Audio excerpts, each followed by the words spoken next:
Okay, तो ये वाला क्वेश्चन देखो कैसे दिया हुआ है ना, कि पहले तो ये क्वेश्चन दिया है इन्होंने। क्वेश्चन देने के बाद फिर इन्होंने ना इस पे बेस्ड दो क्वेश्चंस पूछे हैं।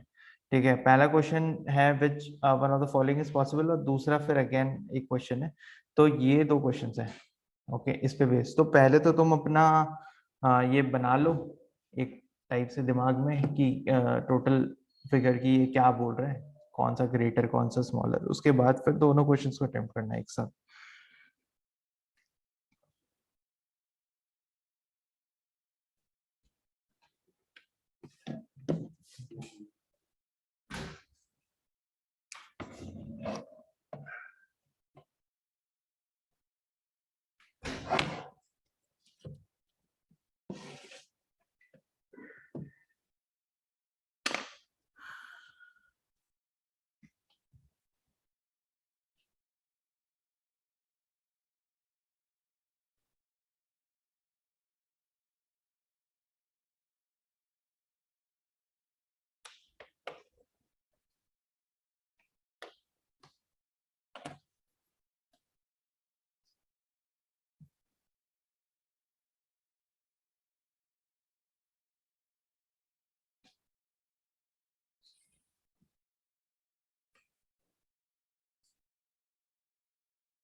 किसी का आंसर नहीं आया अभी तक?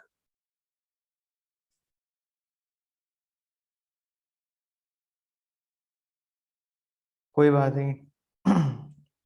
You can take 1 more minute.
No answer yet?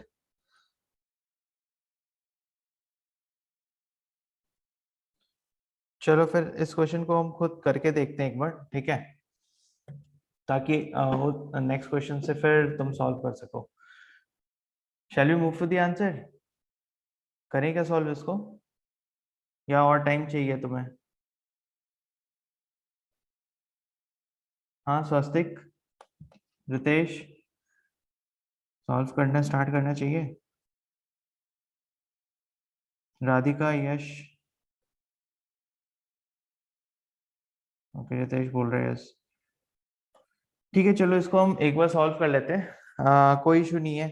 हम नेक्स्ट, जब हम नेक्स्ट क्वेश्चन करेंगे ना, तो फिर फर्स्ट क्वेश्चन को करके हमें आइडिया आ जाएगा ऑलरेडी कि कैसे होना है ये क्वेश्चन, ताकि हम फिर आराम से कर पाए आगे के क्वेश्चंस। तो पहला क्वेश्चन ये क्या बोल रहा है, रीड द फॉलोइंग पैसेज, इस पैसेज को पढ़ो and answer the 2 items that follows. इसके बाद 2 क्वेश्चन है, उसको आंसर करना है। सबसे पहले बोल रहा है A B C D E F are cousins. अच्छा देखो, ये जो क्वेश्चंस रहते हैं ना ऑर्डर एंड रैंकिंग के, जैसे सिंप्लीफिकेशन में कैसे था, जब हम सिंप्लीफिकेशन पढ़ रहे थे तो जो वर्ड्स होते थे, वर्ड्स को हम पेपर पे लिख रहे होते थे और फिर बाद में उसे सॉल्व कर रहे होते थे मैथमेटिकली। ये जो है अब टॉपिक हमें पता है प्योर लॉजिकल रीजनिंग का है, और हमें यहाँ पे जो भी वर्ड्स लिखे रहते हैं बस उसको पेपर पे लिखना है, उसके बाद बस अपना दिमाग लगाना है, because it's about logical reasoning, है ना। तो यहाँ पे क्या लिखे हुए हैं, सबसे पहले इन्होंने बोला है कि भाई A B C D E F जो है वो कजन्स हैं, ठीक है। No two cousins are of same age but all have birthday on the same day of the same month। इसका कहना है कि भाई ये सारे के सारे कजन्स हैं, लेकिन जैसे कि आज मान लो कि 2 मई है, ठीक है, नहीं तो सपोज कर लो कि 15 अगस्त को ए का बर्थडे है, तो बी का भी बर्थडे 15 अगस्त को होगा, सी का भी बर्थडे 15 अगस्त को होगा, इस तरीके से ही होगा। तो और सेम एज भी नहीं है, इसका मतलब सब में एक एक ईयर का गैप है या 2-2 ईयर का, सम ईयर्स का गैप है, बट मंथ और डे तो सेम ही है, ठीक है। पहला तो ये समझ में आया। इसके बाद क्या बोल रहा है कि the youngest is 17 year old. इसका कहना है कि भाई जो सबसे छोटा है वो 17 साल का है, and the oldest E is 22। यानी कि इसने ये तो बता दिया कि जो ई है ना वो ओल्डेस्ट है, सबसे ज्यादा बड़ा है, और कितने ईयर्स का है वो, 22 ईयर्स ओल्ड है। टोटल कितने कजन्स हैं, यंगेस्ट वन इज 17 बोल रहा है। भाई अगर यंगेस्ट 17 है और जो ओल्डेस्ट 22 है, तो इसके बीच में कौन कौन से नंबर होंगे, 21 होगा, 20 होगा, 19 होगा और 18 होगा। और ओब्वियसली हमें पता है ई है, तो मतलब सपोज कितने हो गए, 1 2 3 4 5 6, 6 लोग भी हो, 6 लोग हैं यहाँ पे A B C D E F, और 6 ही है इसके बीच में, यानी कि जो सबसे छोटा है वो 22 का होगा, उससे बड़ा 21, ऐसे नहीं लिखता हूँ,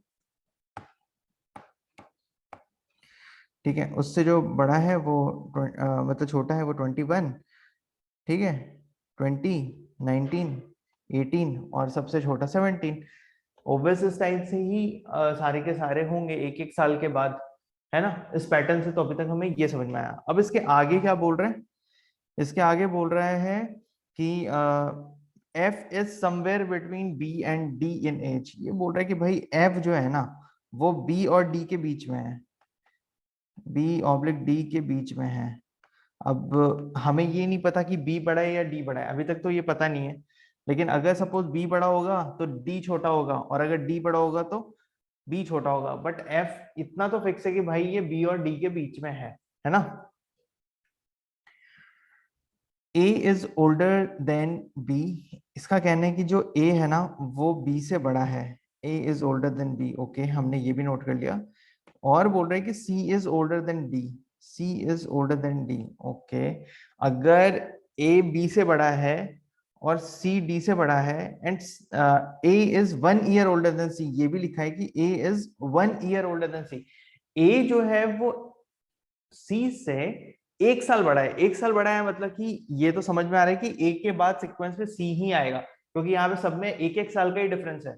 और यहाँ पे बोल रहे हैं कि सी इज ओल्डर, मतलब 1 ईयर ओल्डर देन ए, तो इसका मतलब कि ए के बाद ही सी आएगा। और इन सारे इसको इसको इसको तीनों से हमें देख के ये तो समझ में आ रहा है कि इन तीनों में सबसे बड़ा मतलब ए बी सी डी, इनमें अगर हम कंपेयर करते हैं तो सबसे बड़ा तो ए है, और नो डाउट उसके बाद सी आना ही है। ठीक है, उसके बाद आएगा बी या फिर डी, ठीक है, बी या फिर डी आएगा। और फिर इसके बाद जो है वो एफ आएगा, और फिर एफ के इस तरफ भी बी या फिर डी आएगा। हम सर्टेनली कह नहीं सकते बी और डी का पोजीशन, ठीक है, ऐसे ही आएगा। ओके, और सबसे लास्ट में ओब्वियसली यही रहेगा, क्योंकि सबसे बड़ा तो ई है, इन्होंने दिया हुआ है क्वेश्चन में यहाँ पे कि ई तो सबसे बड़ा है। तो हमारे सारे के सारे आ गए और हमने कुछ इसके जैसा पैटर्न बना लिया है यहाँ पे, ठीक है। तो एक बार जब हमारे ये, अच्छा मुझे पहले ये बताओ कि ये समझ में आया क्या कि मैंने ये कैसे बनाया, यहां तक का पहले बताओ।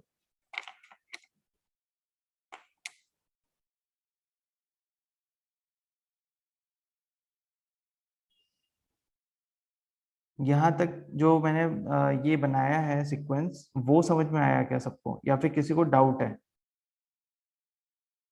Nobody has doubt. अच्छा, रितेश बोल रहा है सर रिपीट। देखो रितेश, सबसे पहले क्या बोलता है ये क्वेश्चन जो है ना, ये बोल रहा है कि A B C D F जो है वो कजन्स है, ठीक है, they are cousins. No two cousins are of same age, एक बराबर एज के कोई भी नहीं है, यानी कि ए इक्वल टू बी या बी इक्वल टू सी, ऐसा कुछ भी नहीं है कहीं पे भी। But all have birthday on the same day of the same month, इसका कहना है कि same day of the same month में बर्थडे। हालांकि मैं बता रहा हूँ ये लाइन का कोई मीनिंग नहीं है यहाँ पे, इसको तुम इग्नोर भी कर सकते हो, कोई कोई दिक्कत नहीं है। फिर बोलता है the youngest is 17 year old, जो सबसे छोटा है ना वो 17 साल का है, और जो सबसे बड़ा है वो द ओल्डेस्ट वन इज 22। और उसने बोला है कि द ओल्डेस्ट ई इज 22, है ना। यानी कि इसका कहना है कि भाई ये जो सबसे बड़ा है ना 22 साल का, वो ई है, ई सबसे बड़ा है और वो 22 साल का है, और जो सबसे छोटा है वो 17 साल का है। तो हम इसमें ये देखते हैं कि 22 और 17 के बीच में ही सारे नंबर्स आ रहे हैं ना, 20, 21, 20, 19, 18 और 17। और ये जब सबसे बड़ा 22 साल का है, सबसे छोटा 17 साल का है, तो बाकी जितने भी नंबर सबके सब को हम सारे के सारे 6 नंबर्स को इसके बीच में फिट कर सकते हैं ना, 1 2 3 4 5 6, A B C D E F. यानी कि इसका मतलब है कि सबके सब में एक एक साल का डिफरेंस है, क्योंकि same day of the same month में ये बर्थडे शेयर कर रहे हैं और सब में एक एक साल का डिफरेंस है। तो मैंने 21, 22, 21, 20, 18, 17 ऐसे लिख दिया। और हमारे पास एक डेटा दिया हुआ है कि ई जो है वो 22 साल का और सबसे बड़ा है। यहां तक समझ में आया क्या रितेश, ये बताओ।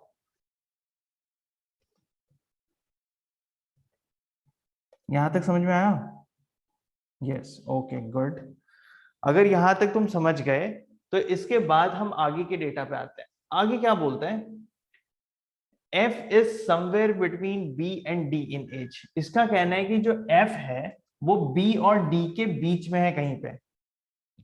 इसको ये नहीं पता कि ये B बड़ा है या फिर D बड़ा है, हमें यहाँ पे इसको देख के समझ में नहीं आ रहा, बस ये बोल रहा है B या D से के बीच में है। तो बीच में का मतलब बी भी बड़ा हो सकता है, डी भी बड़ा हो सकता है, उसके बीच में एफ है। ठीक है, और ऐसा भी हो सकता है कि डी बड़ा हो, एफ उसके बीच में हो और बी छोटा हो। ठीक है, तो कुछ भी हो सकता है, इसलिए मैंने ऐसे बी या फिर डी होगा, उसके बाद एफ आएगा, उसके बाद बी या डी आएगा, ऐसे करके इसको लिख दिया। ठीक है, क्योंकि इसने कुछ भी ये सर्टेनिटी से तो बताया नहीं है, बस ऐसे बोला somewhere between B and D in age, ऐसे करके। तो ठीक है, हम इतना लिख देते हैं ऐसे करके डेटा। फिर बोलते हैं ए इज ओल्डर देन बी। इसका कहना है कि जो ए है वो बी से बड़ा है, ए बी से बड़ा है, मैंने वो लिख लिया यहाँ पे। फिर लिख रहा है कि C is older than D, फिर मैंने वो भी लिख लिया कि सी डी से बड़ा है। फिर लिख रहा है A is 1 year older than सी। इसका कहना है ए जो है वो सी से बड़ा है, और कितना बड़ा है, बस 1 साल। हमने यहाँ पे देखा सब में 1-1 साल का फर्क है।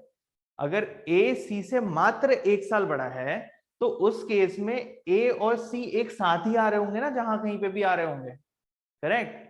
और हम ये देखते हैं कि यहाँ पे ए बी से भी बड़ा है, ए सी से भी बड़ा है, तो ऑब्वियसली ए डी से भी बड़ा होगा, क्योंकि डी तो सी से भी छोटा है, डी सी से भी छोटा है और ए सी से बड़ा है।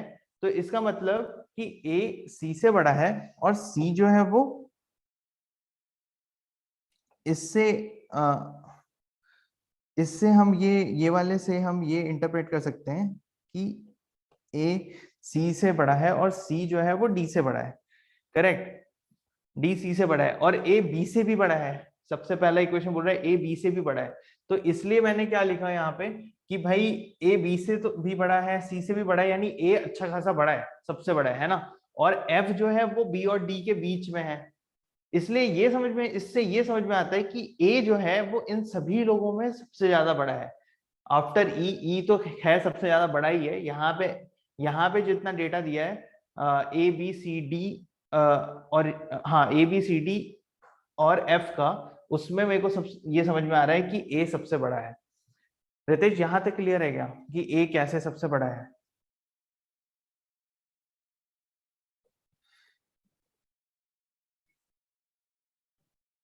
ओके, बाकी लोग सबको क्लियर है, समझ में आ रहा है? इसलिए मैं ब्रेक कर करके रिपीट कर रहा हूँ कि अगर मतलब कहीं पे नहीं समझ में आ रहा हो तो तुम वहीं से पे पूछ लो, ताकि समझ में आ जाए कि अच्छा ये पार्ट नहीं समझ में आया। क्लियर है ना सबको यहाँ तक? चलो, अगर यहाँ तक क्लियर है तो अब यहाँ पे इन्होंने बी और डी इस तरीके से दिया है, लेकिन बी और डी का एग्जैक्ट पोजीशन हमें नहीं पता है। और इसलिए मैं यहाँ पे ई तो सबसे बड़ा इन्होंने दिया था, तो मैंने ई सबसे पहले लिख दिया। उससे छोटा है ए, उससे छोटा है सी, उससे छोटा है बी, या डी में से कौन सा रहेगा वो हमें नहीं पता। ठीक है, वो हमें इसलिए नहीं पता क्योंकि सी के साथ बी का कंपैरिजन दिया ही नहीं है क्वेश्चन में। बस सी का डी के साथ कंपैरिजन दिया हुआ है और ए का बी के साथ दिया हुआ है। तो इसलिए हमें इससे भी ये नहीं पता चल रहा कि बी और डी में बड़ा और छोटा कौन है। इसलिए मैंने यहाँ पे ऐसे लिख दिया कि या तो बी आएगा या तो डी आएगा। ठीक है, फिर इसके बाद एफ आएगा और फिर बी डी, क्योंकि हमने ये इक्वेशन यहाँ पे देखा था ना कि F lies between B D. तो कुछ इस जैसा होगा, यानी कि यहाँ पे बी होगा तो यहाँ पे डी होगा, अगर यहाँ पे डी होगा तो यहाँ पे बी होगा। कुछ इस टाइप का मेरा पूरा का पूरा इक्वेशन बन जाता है। यहां तक क्लियर है कि ये कैसे मैंने इस तरीके से इक्वेशन बनाया पूरा? रितेश? हाँ क्लियर सर, गुड। अब हम आते हैं अपने क्वेश्चन पे। क्वेश्चन क्या बोलता है, which one of the following is possible, इनमें से क्या पॉसिबल है? ठीक है, डी इज 20 ईयर्स ओल्ड। अच्छा एक मिनट, इसको हम कितने कितने साल के वो तो बता सकते हैं ना आराम से। देखो, ई कितने हैं 22, ए कितना है 21, सी कितना है सी 20, ये कितना है 19, 18 और 17। ठीक है, तो अब हम क्वेश्चन पे आते हैं। ये क्या बोलता है कि D is 20 year old. D 20 year old है क्या, हम बता ही नहीं सकते। डी का तो जो वैल्यू है वो 19 है और 17 है, तो इट कैनॉट बी डिटरमाइंड। और ऑब्वियसली 20 ईयर ओल्ड तो ये नहीं ही है, क्योंकि 20 ईयर ओल्ड तो सी है, यहाँ पे हमें पता ही चल रहा है।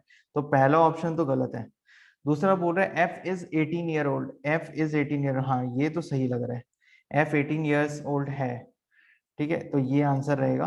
फिर F is 19 year old, obviously गलत है। एफ इज 20 ईयर ओल्ड, ये गलत है। ठीक है, तो F is 18 year old will be the answer here. अब बताओ कि ये समझ में आया क्या कि एफ 18 ईयर ओल्ड कैसे आया आंसर? स्वास्थ्य यश।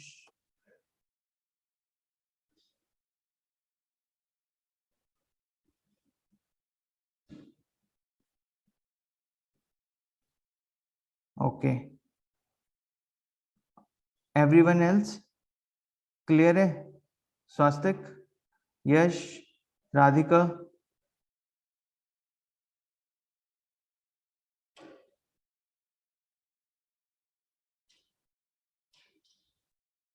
गैलेक्सी A7, तुम्हारा नाम क्या है? आज मैं फर्स्ट टाइम ही देख रहा हूँ गैलेक्सी A7। ओके चलो फिर हम नेक्स्ट क्वेश्चन देखते हैं।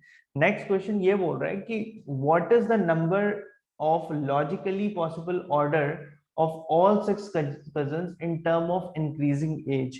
ये बोल रहे हैं कि कितने ऑर्डर्स पॉसिबल हैं लॉजिकली इन सारे के सारे कजन्स का in terms of increasing age के टर्म्स में। तो हमें पता है कि भाई कितने लॉजिकली पॉसिबल है? दो पॉसिबल है। पहला है ई, ए, सी, बी या डी में से पहले बी वाला केस ले लेते हैं, ठीक है? B, F and D. और फिर हम दूसरा केस लेते हैं ई, ए, सी, और इस बार हम लेते हैं डी यहाँ पे, एफ यहाँ पे और बी यहाँ पे। तो there are two cases, case 1 and case 2 which are possible, है ना? क्योंकि इन्होंने बी और डी को बहुत एम्बिगुअस रखा हुआ है, हमें पता ही नहीं है, बस इतना बोल दिया बी या डी के बीच में है, बी का डी के साथ कंपैरिजन नहीं बताया, कोई भी ऐसा रिलेटिव डेटा नहीं था, इसलिए दो सीरीज पॉसिबल है। ठीक है, तो इसका आंसर आएगा 2। What is the number of logical possible order of all six cousins in term of increasing age? Answer आएगा 2। ठीक है, चलो क्लियर है सबको ये क्वेश्चन? अब हम अगले क्वेश्चन पे मूव करते हैं। देखो पहला क्वेश्चन ना थोड़ा सा ज्यादा टफ था, मैं मानता हूँ थोड़ा सा टफ था, लेकिन इससे तुम्हारे ना दिमाग का एक्सरसाइज हो गया होगा कि अच्छा इसको इस तरीके से करना है, इस तरीके से सोचना है। तो पहले क्वेश्चन ने तुम्हें अच्छा खासा मजबूर कर दिया है सोचने के लिए। मैं इतना अश्योर करता हूँ कि जो पिछला क्वेश्चन था ना, that was kind of quite a moderate and higher side of the moderate, मैं ऐसा बोलूंगा। ठीक है, उस टाइप वाला क्वेश्चन था। तो टेंशन लेने की जरूरत नहीं है, आगे क्वेश्चन इजी होंगे, बट पहले वाले में तुम्हारा अच्छा खासा ब्रेन एक्सरसाइज हो गया है। तो तुम नेक्स्ट क्वेश्चन करो और इसका आंसर बताओ मुझे।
2 minutes, ladies and gentlemen.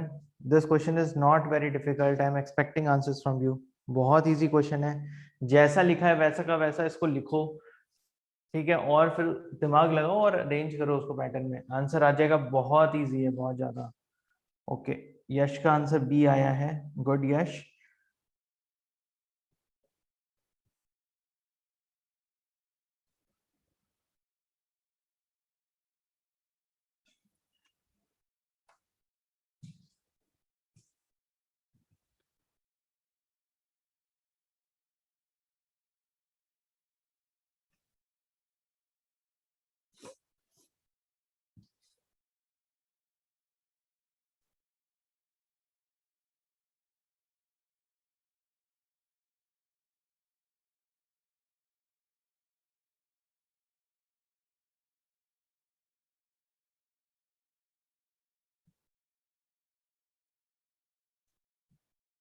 Ritesh का आंसर बी आया, राधिका का आंसर बी आया। स्वास्तिक, आंसर क्या है तुम्हारा?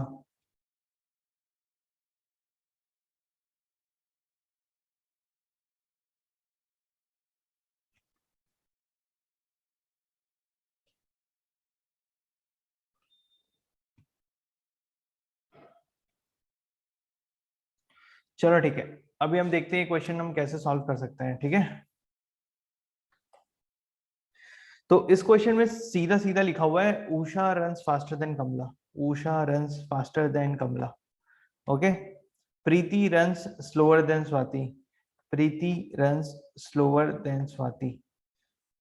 Swati runs slower than Kamala. Swati runs slower than Kamala, ठीक है। Who is the slowest runner? अच्छा, and Usha runs faster than Kamala पहले दिया हुआ है, उषा आ गया। अब क्या बोल रहे हैं कि इनमें से स्लोएस्ट रनर कौन सा है? तो slowest runner is Preeti, direct answer है, ठीक है। फास्टेस्ट रनर कौन है? Fastest runner is Usha, PT Usha. ठीक है, चलो। क्लियर है क्या? इजी था ये। स्वास्थ्य, तुम्हें कहाँ पे इशू हो रही है? तुम आंसर क्यों नहीं कर पा रहे हो?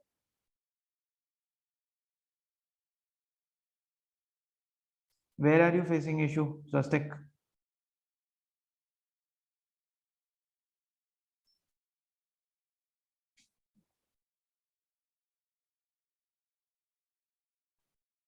चलो नेक्स्ट क्वेश्चन पे आ जाते हैं हम। अगेन सेम चीज है, बस इसे लिखना, लॉजिकल स्टेटमेंट्स को, वर्ड्स वर्ड्स को समझ के नीचे लिखो और लिख करके आंसर करो, इजी है।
क्वेश्चन नंबर 4 का सी आएगा, ओके ठीक है यश।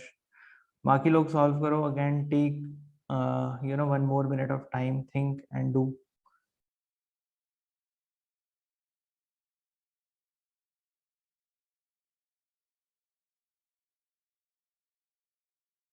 राधिका का आंसर सी आ रहा है, ओके। रितेश का भी आंसर सी आ रहा है, ओके।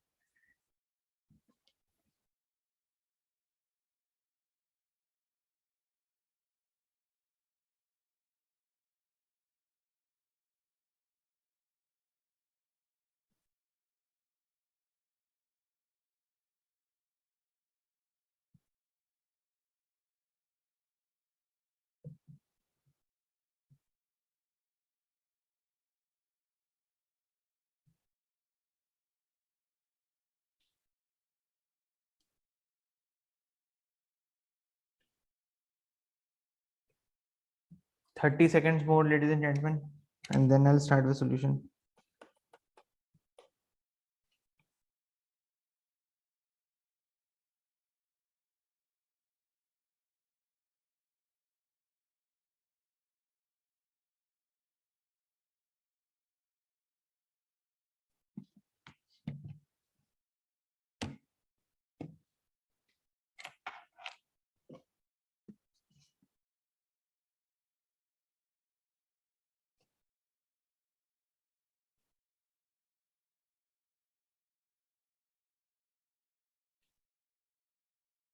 चलो ठीक है, तो इस क्वेश्चन को अब सॉल्व करते हैं, ठीक है, और देखते हैं क्या रहता है। सबसे पहला स्टेटमेंट, ये 3 स्टेटमेंट लिखे हैं, हम इन तीनों स्टेटमेंट्स को पहले लिख लेते हैं। पहला बोलता है lady finger is tastier than cabbage. Lady finger is tastier than cabbage. Okay, एक काम करता हूं, मैं इस साइड लिखता हूं ताकि अच्छे से दिखाई दे। Lady finger is tastier than cabbage, ठीक है। And cauliflower is tastier than lady finger. Cauliflower is tastier than lady finger. And cabbage is not tastier than peas. अच्छा, मतलब कि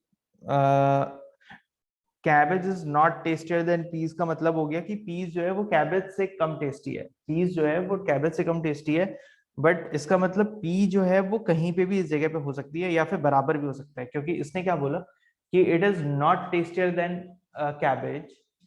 P is not, sorry, cabbage is not tastier than pea. इसका मतलब ये है कि जो पीस है वो या तो कैबेज के बराबर इक्वल है या तो कैबेज से ज्यादा टेस्टी है, क्योंकि इसने बस एक ही बात बोली कि it is not tastier than, लेकिन ये थोड़े बोला कि इट इज मतलब टेस्टियर देन या इक्वल टेस्टियर, ऐसा कुछ बात नहीं। तो 2 केस पॉसिबल है इसमें, ठीक है। हम अपने क्वेश्चन पे आते हैं। बोलता है कि the conclusion that can be drawn from these statement is that peas are as tasty as lady finger. ये बात तो सरासर गलत है, क्योंकि हमें ये बताया कि हाँ, कैबेज से ज्यादा टेस्टी है, लेडी फिंगर भी कैबेज से ज्यादा टेस्टी है, पीस भी या तो बराबर टेस्टी होगा या तो ज्यादा टेस्टी होगा, लेकिन लेडी फिंगर के साथ पी का कहीं ऊपर में कंपैरिजन है नहीं है, इसलिए पहला स्टेटमेंट गलत होगा। सेकंड बोलता है peas are as tasty as cauliflower and lady finger. ये तो बहुत ही ज्यादा बेकार है यार, कॉलीफ्लावर तो कुछ ज्यादा ही टेस्टी है, पीस कहाँ इसके कंपैरिजन में आ रहा है, ठीक है। मतलब कि कोई कंपैरिजन नहीं है ना, लेडी फिंगर के साथ ही कंपैरिजन नहीं हुआ, अब तुम कॉलीफ्लावर और ये बता रहे हो, तो ये तो बेकार है। थर्ड स्टेटमेंट बोलता है cabbage is least tasty of the 4 vegetable. हाँ, ये स्टेटमेंट तो पक्का पक्का श्योर है कि कैबेज सबसे कम टेस्टी है, बाकी जो है वो इससे ज्यादा टेस्टी है ना। Cauliflower is tastier than cabbage. D बोल रहा है cauliflower is tastier than cabbage, तो कॉलीफ्लावर भी जो है वो कैबेज से ज्यादा टेस्टी है, ये भी सही है क्या? तो फिर ऐसे में क्या आंसर होगा, क्या लगता है तुम्हें?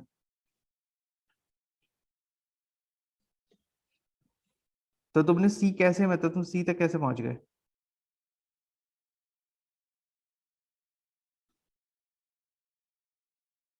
हाँ,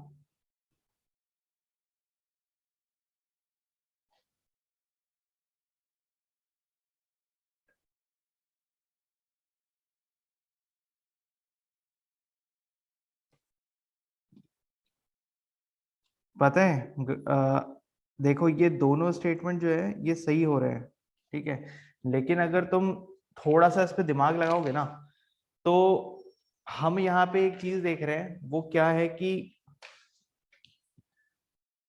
इन्होंने पी जो है ना, पी, इसको बोला है कि it is not tastier than peas. मतलब कैबेज जो है it is not tastier than peas, इसका मतलब ऐसा भी हो सकता है कि पीस और कैबेज जो है उन दोनों का टेस्ट इक्वल हो। तो ये अगर इक्वल होगा, suppose case 1 if it is equal, तो उस केस में कैबेज और पी तो बराबर हो जाएगा ना, तो उस केस में कैबेज भी लीस्ट होगा और पीस भी लीस्ट हो सकता है। आई बात समझ में? इसलिए भले ही हमें यहाँ पे सी दिखने में सही लगे कि यार it is least among all, क्योंकि यहाँ पे इसने बोला है पी इज इज कहा गया, cabbage is not tastier than peas, ये बोला है cabbage is not tastier than peas, इसका मतलब cabbage can be equally tasty than pea but not more than, है ना। तो इसलिए ये जो थर्ड स्टेटमेंट है ये भी गलत हो जा रहा है। ठीक है, इसलिए ये थर्ड स्टेटमेंट भी गलत हो जा रहा है। उसका रीजन ये है कि हमारे पास जो डी वाले स्टेटमेंट है ना, ये बहुत ज्यादा ही तगड़ा स्टेटमेंट। इसमें सीधा सीधा लिखा है cauliflower is tastier than cabbage, जो कि बिल्कुल सही दिख रहा है हमें यहाँ पे। इसलिए इस टाइप का इस टाइप के क्वेश्चन ना यूपीएससी बहुत बार देता है, तो मैं थोड़ा ना इस चीज में दिमाग लगाना पड़ता है। मैंने तुम्हें पहले भी बताया था कि हमें हमेशा बेस्ट आंसर ढूंढना पड़ता है। There could be more than one answer possible, लेकिन कौन सा बेस्ट है वो। अगर पता है ये डी ऑप्शन में कुछ और रहता ना, तो मैं पक्का से सी में जाता। ठीक है, मैं पक्का से सी में जाता उस केस में, क्योंकि हमें यहाँ पे ऐसा बोला है कि नॉट टेस्टियर देन, ऐसे करके पीस का बोला है कि मतलब cabbage is not tastier than. Equally tasty is a possible है ना, यहाँ पे पॉसिबिलिटी है, इसलिए मैं यहाँ पे इसको एलिमिनेट करके डी में चला गया। डी नहीं होता तो मैं सी जरूर कर देता, लेकिन सी और डी में बहुत ज्यादा बेटर ऑप्शन डी है। ठीक है, सी के कंपैरिजन में। मुझे बताओ कि समझ में आया क्या जो मैंने चीज बताया, कि क्यों इसका आंसर डी होगा and why not answer is सी।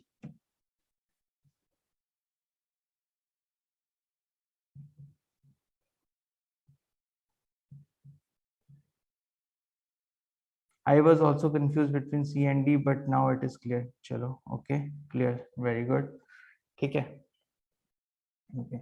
क्योंकि जो पीस है ना, पीस का इतना खराब पोजीशन दिया हुआ है कि ये या तो इस वाले प्लेस पे भी हो सकता है, ऐसा भी हो सकता है कि ये कैबेज के बराबर हो, लेडी फिंगर के बराबर हो, या कॉलीफ्लावर के बराबर हो, या ऐसा भी हो सकता है कि ये इन सबसे ज्यादा टेस्टी भी हो, ऐसा भी हो सकता है। लेकिन इसका कुछ भी पोजीशन मतलब पूरा एम्बिगुअस रखा हुआ है। ऐसे सारे आंसर जो भी पीस से रिलेटेड है ना, वो सबके सब गलती होने हैं इसमें। ठीक है, लास्ट वाले स्टेटमेंट बस सही है। चलो ठीक है, अगला क्वेश्चन। अच्छा, अगला क्वेश्चन, यार ये कैसे क्वेश्चन है, कंसिडर द फॉलोइंग। हाँ हाँ हाँ, ठीक है ठीक है ठीक है, डू इट। नेक्स्ट क्वेश्चन, इसको करो।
यहाँ जो ऑप्शन में 8 लिखा है ना, ये 8 नहीं है, ये बी है। ठीक है,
यश का आंसर डी आया है, ठीक है कोई नहीं।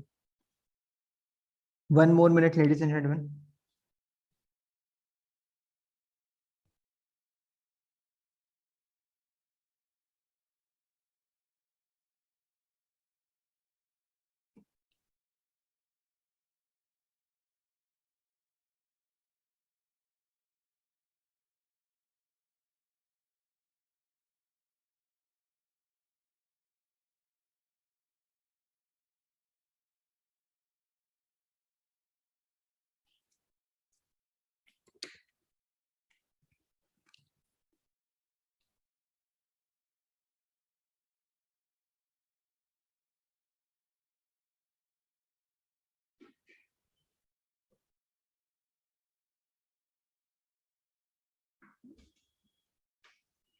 हाँ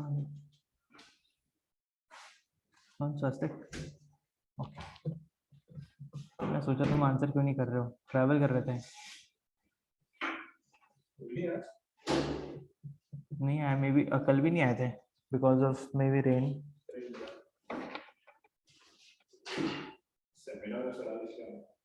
हाँ अच्छा ओके, कौन से कॉलेज में तुम? शिवाजी साइंस है।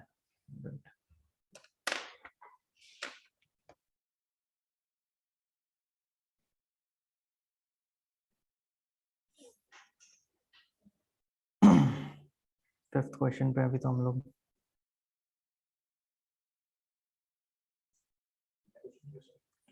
चार हो गए अभी तक।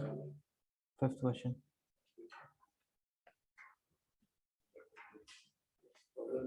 हाँ order.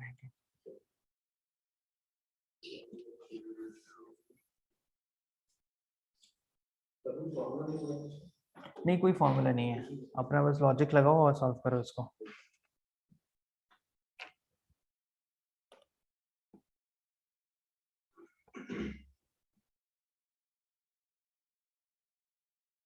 One more minute ladies and gentleman.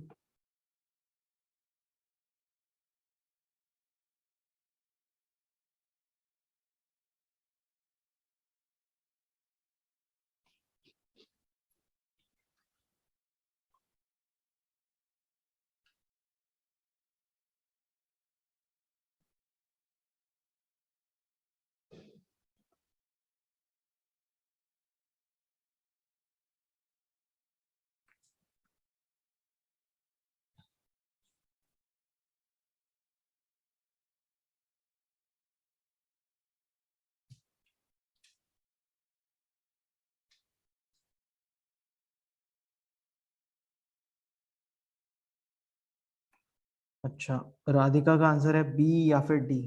B या फिर डी। ओके,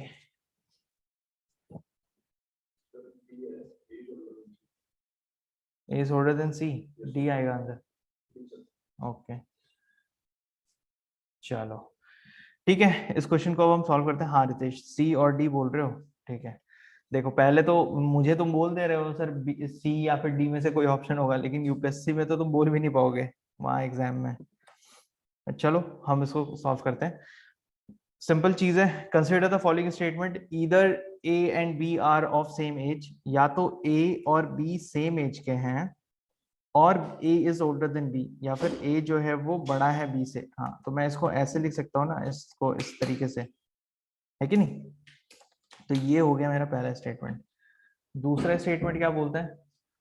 दूसरा स्टेटमेंट ये बोलता है कि either C and D are of same age और D is older than C। ठीक है, D is older than C, या फिर D और C सेम एज के हैं, ठीक है। और तीसरे स्टेटमेंट क्या बोलते हैं? B is older than C। तीसरा स्टेटमेंट सीधा सीधा बोल रहा है कि B is older than C, ठीक है। तो अगर B C से बड़ा है, ठीक है, तो उस केस में तुम इसको ऐसे लिख सकते हो, D ए सबसे बड़ा हो जाएगा, ठीक है। और चूंकि तुम्हारा बी जो है वो सी से बड़ा है, और डी जो है वो भी सी से बड़ा है, तो मुझे इस बात पे कंफ्यूजन है कि बी या डी का पोजीशन समवेयर इन बिटवीन होगा, और बी और डी का मुझे पता भी नहीं है कि इसका कंपैरिजन क्या होगा, है ना। और सी, तो इस टाइप का कुछ मैं बना सकता हूँ। अब इसके बाद मैं पहला स्टेट ऑप्शन पढ़ता हूँ। ये बोलता है A is older than B, A is older than B, okay.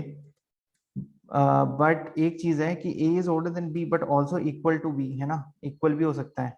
तो हम पहले स्टेटमेंट को कंसिडर नहीं कर सकते, क्योंकि ये बराबर भी है और बड़ा भी है, ठीक है। तो पहला तो खत्म हो गया। दूसरा बोल रहे हैं B and D are of same as.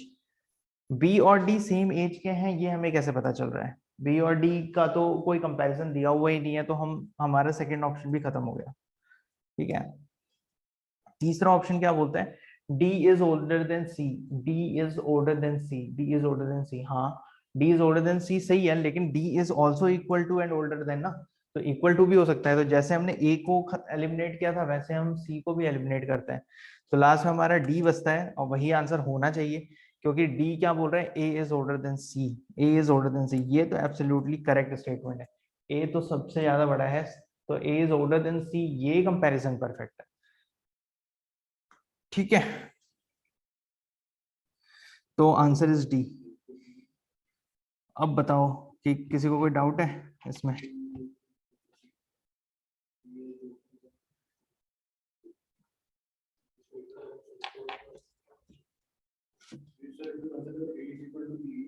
हाँ,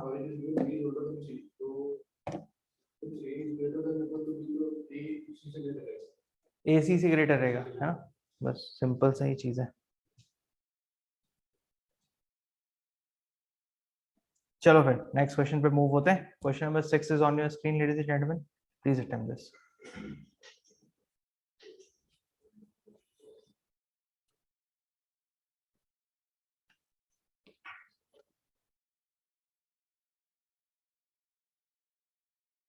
6 का बी आएगा आंसर, ठीक है। जल्दी करेंगे इसको, क्योंकि इसके बाद फिर हमें डायरेक्शन भी स्टार्ट करना है, आज ही खत्म करना है, ठीक है।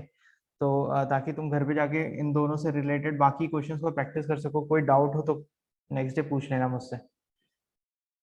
बट आज हमें कवर करना पड़ेगा ये दो टॉपिक, ताकि सैटरडे तक क्लास हम खत्म कर सकें अपना पूरा।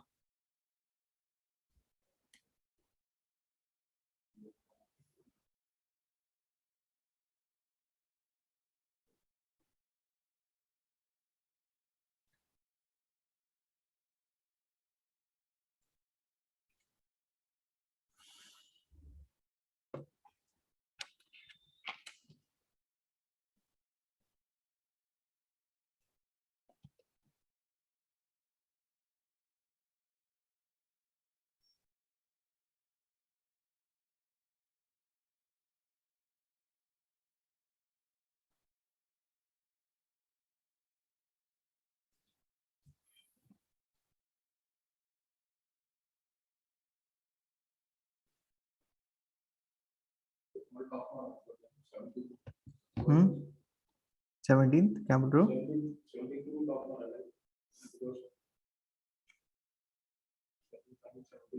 अच्छा, 17 आ रहा है। हम्म,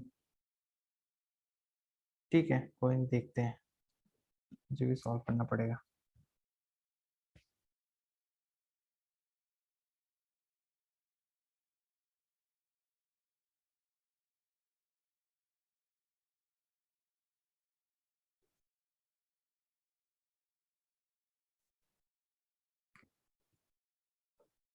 नो आंसर स्टिल नो।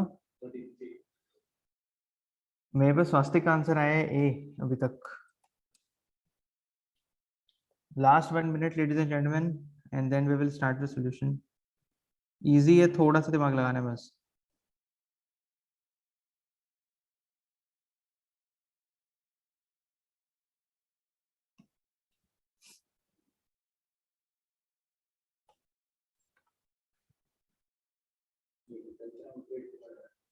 हम्म,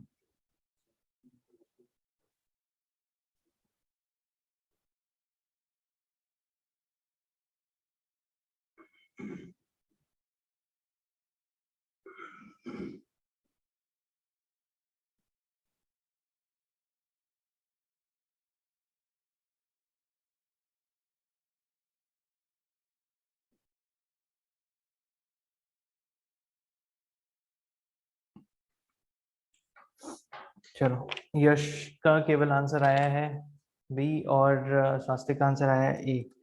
अच्छा, तो अभी ए और बी में वर्सेस देखते हैं क्या किसका आंसर सही है। सॉल्यूशन पे आते हैं।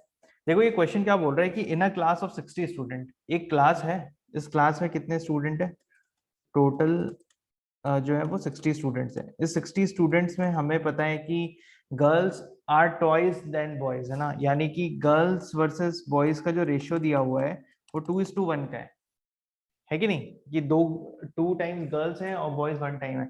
अच्छा, टोटल 60 है और 2:1 के रेशियो में अगर मैं 60 को बांटूं तो कितने बॉयज आएंगे कितने गर्ल्स आएंगे, बॉयज एंड गर्ल्स को अगर मैं बांटूं तो अगर मेरे पास 2:1 है तो इसको कैसे बांट सकते हैं। कभी भी बांटना हो तो हम क्या करते हैं कि मुझे अगर बॉयज का नंबर चाहिए तो बॉयज अपॉन टोटल करूंगा मैं, टोटल, टोटल का मतलब हो जाएगा बॉयज प्लस गर्ल्स, ठीक है। यानी कि बॉय कितना है यहाँ पे 1 है और टोटल कितना हो जाएगा 2+1, 2+1 है ना 3, बॉयज प्लस गर्ल 3। ये ऐसा रेशियो दिया हुआ है मेरे पास। अब यहाँ पे टोटल स्टूडेंट कितने दिए हैं 60, तो मैं यहाँ पे ऐसे लिखूंगा और यहाँ पे x लिखूंगा और मैं क्रॉस मल्टीप्लाई करके इसको सॉल्व करने की कोशिश करूंगा। जब मैं ऐसा करता हूँ तो मुझे मिलता है 3x = 60 और मेरा x की वैल्यू आ जाती है 20। यानी कि मेरे पास क्या हो गए, बॉयज कितने हो गए 20, और मेरे पास अगर 20 बॉयज हैं तो 2 टाइम्स गर्ल्स हैं, यानी गर्ल्स कितनी हो जाएगी, गर्ल्स हो जाएंगी 40। मुझे बताओ यहाँ तक समझ में आया क्या कि कैसे 20 बॉयज आए और 40 गर्ल्स कैसे आए। टोटल 60 स्टूडेंट, उसमें 20 बॉयज हैं एंड 40 गर्ल्स हैं। Is it clear Ritesh, Radhika, यहां तक समझ आ गया, क्लियर है, ठीक है, चलो शाबाश। अगर यहाँ तक क्लियर है तो मैं अभी ये सारा का सारा कैलकुलेशन जो मैंने किए इसको हटाता हूँ यहाँ से, ठीक है, ये सब हटाता हूँ यहाँ से। और ये जो मैंने यहाँ पे डेटा लिखा है ना बॉयज और गर्ल्स वाला, इसको उठा के यहाँ से मैं इस तरफ शिफ्ट करके यहाँ पे रख देता हूँ, ठीक है।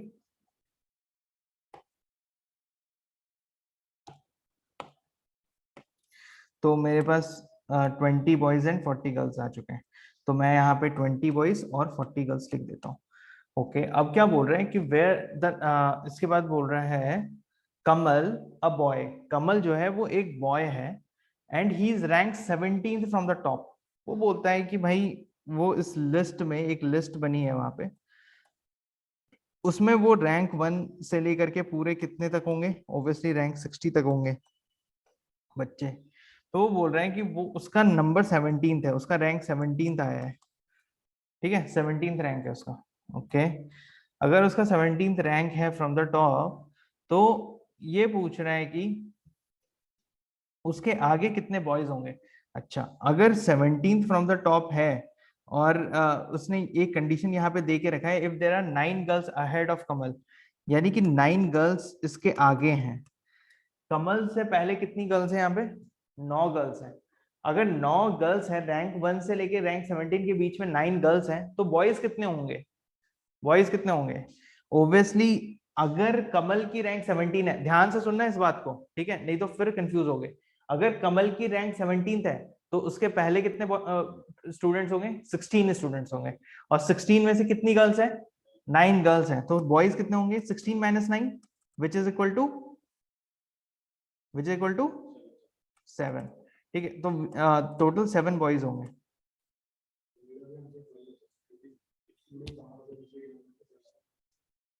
अब हाँ, वेरी गुड, तो 7 बॉयज हो गए। तो 7 बॉयज यानी कि कमल से पहले, कमल से ज्यादा रैंक वाले कितने 7 बॉयज आ गए, और 17th पे कमल खुद है। यानी कि अगर मैं देखूं यहाँ तक कितने बॉयज कवर हो चुके हैं, 7 बॉयज बिफोर कमल एंड +1 कमल खुद, +1 जो कि कमल खुद है, ठीक है। तो टोटल वी हैव 8 बॉयज, ठीक है, जो 17th रैंक तक टोटल 8 बॉयज हैं। अच्छा, अब बोल रहे हैं कि इसके नीचे कितने बॉयज बचे जो कि उसके बाद के रैंक हैं, तो ओब्वियसली टोटल बॉयज कितने थे, 20 बॉयज थे टोटल, 8 बॉयज 17 तक हैं, तो 20 माइनस डायरेक्ट कर लो 8, आंसर आ जाएगा तुम्हारा, सॉरी हाँ, आंसर आ जाएगा तुम्हारा 12, ठीक है। सो आंसर इज बी, ठीक है। चलो, ये बताओ कि क्लियर है सबको, समझ में आ गया। कि कैसे 12 आंसर आया इसका। क्लियर से, गुड। Radhika very good. चलो फिर हम नेक्स्ट क्वेश्चन पे मूव करते हैं। Question number 7 is on your screen ladies and gentleman, please do it. 9 steps answer है, अच्छा। स्वस्तिक का आंसर 9 आया। अच्छा, पहले एक क्वेश्चन हम ऐसा कर चुके हैं।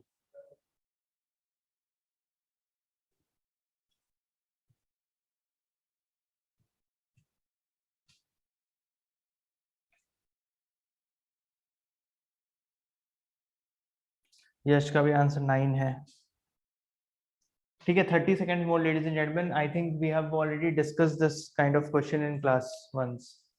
I don't know whether it was same question or kind of same, but ऐसे ही कुछ था वो।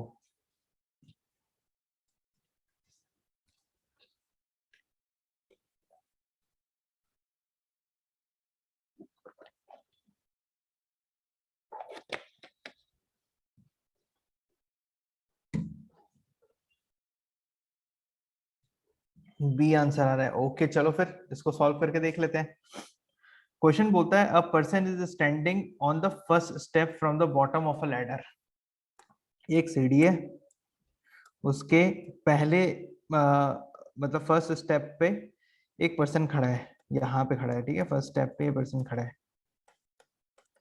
ओके, अब ये बोलता है if he has to climb 4 more steps to reach exactly the middle step. इसका कहना है कि भाई 1 2 3 4, यानी नंबर 2 3 4 5, यानी वो पांचवें लेटर पे जब पहुंचेगा ना तो वो मिडिल में है, यानी fifth one is the middle.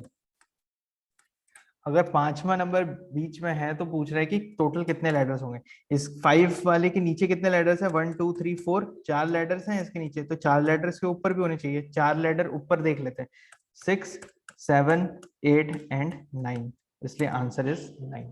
ठीक है, तो टोटल इसमें कितने लेटर्स हो जाएंगे, 9 लेटर्स हो जाएंगे। क्लियर है, हाँ चलो, good Radhika. Next question is on your screen, question number 8, please attempt this. हाँ 16th, अच्छा, कोई नहीं, इसको सॉल्व करेंगे हम।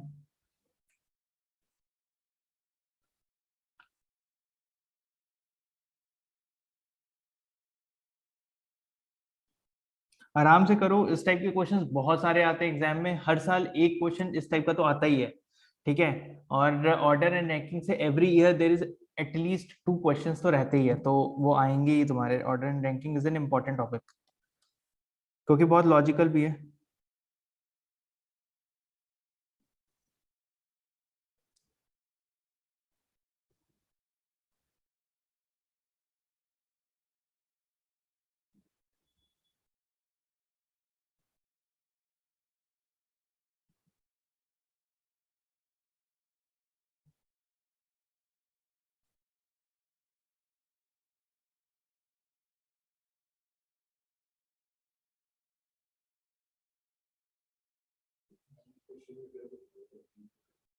कौन सा क्वेश्चन नहीं सर? 9, हाँ।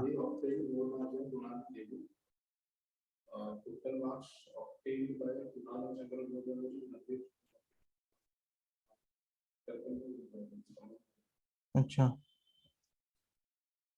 कोई नहीं, जब करेंगे क्वेश्चन तो एक बार देखेंगे, ठीक है। थोड़ा सा एक बार और देखना, दोबारा पढ़ के एक बार देखो फर्स्ट तक, ठीक है, अगर हो पा रहा है तो, नहीं तो फिर करेंगे क्वेश्चन तो देखते हैं।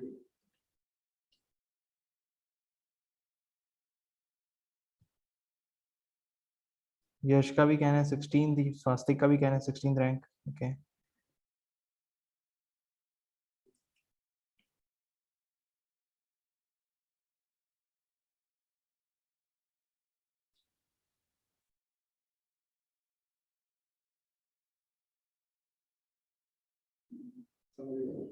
हम्म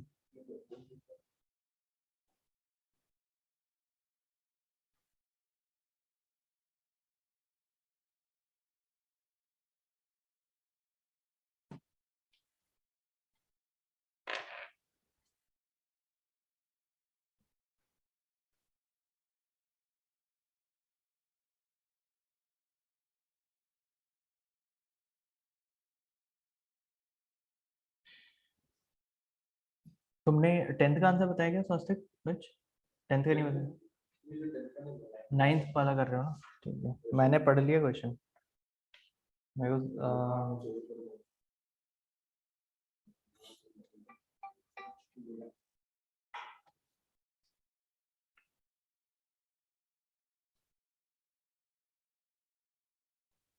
ठीक है, तो मेरे पास राधिका का भी आंसर 16th आ गया है। रितेश तुम्हारा आंसर नहीं आएगा, कोई बात नहीं, एक बार हम देखते हैं ये क्वेश्चन हम कैसे करेंगे। ठीक है, सबसे पहले 15 students failed in a class of 52। Ritesh ठीक है, कोई बात नहीं। रितेश देखो, ध्यान से देखना, सेम इस टाइप के क्वेश्चंस कई सारे आते हैं, इसलिए हम इस पे थोड़ा ध्यान देंगे। ये क्वेश्चन में पहला स्टेटमेंट बोलता है 15 student failed in class 52 after removing the name of the failed student a merit list was prepared in which the position of Ramesh is 22nd।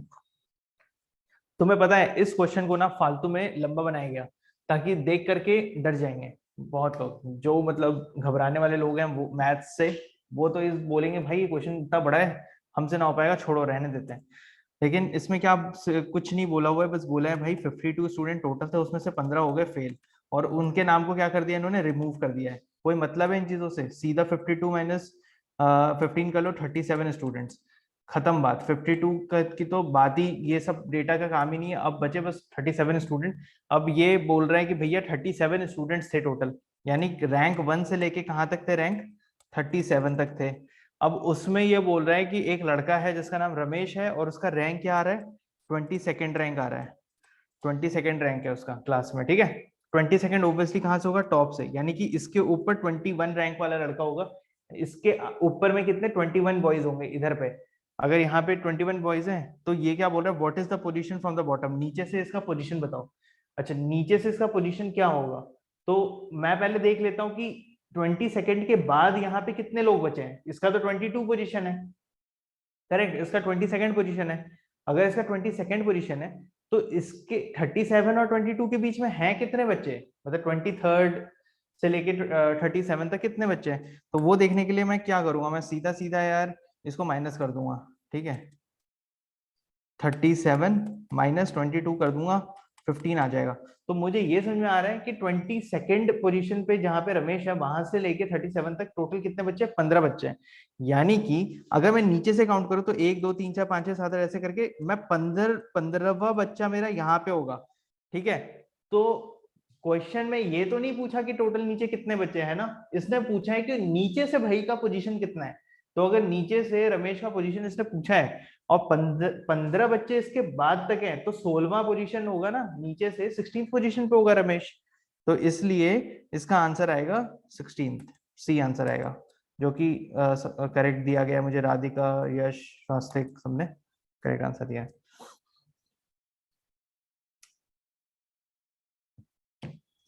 अब बताओ रितेश, तुम्हें समझ में आएगा कि ये कैसे हुआ है? क्लियर सर, चलो शाबाश। अगले क्वेश्चन पे आ जाते हैं, क्वेश्चन नंबर 9, इसको करो। हाँ, क्या आ रहा है, सोनल आ रहा है? अच्छा ठीक है, चलो देखेंगे।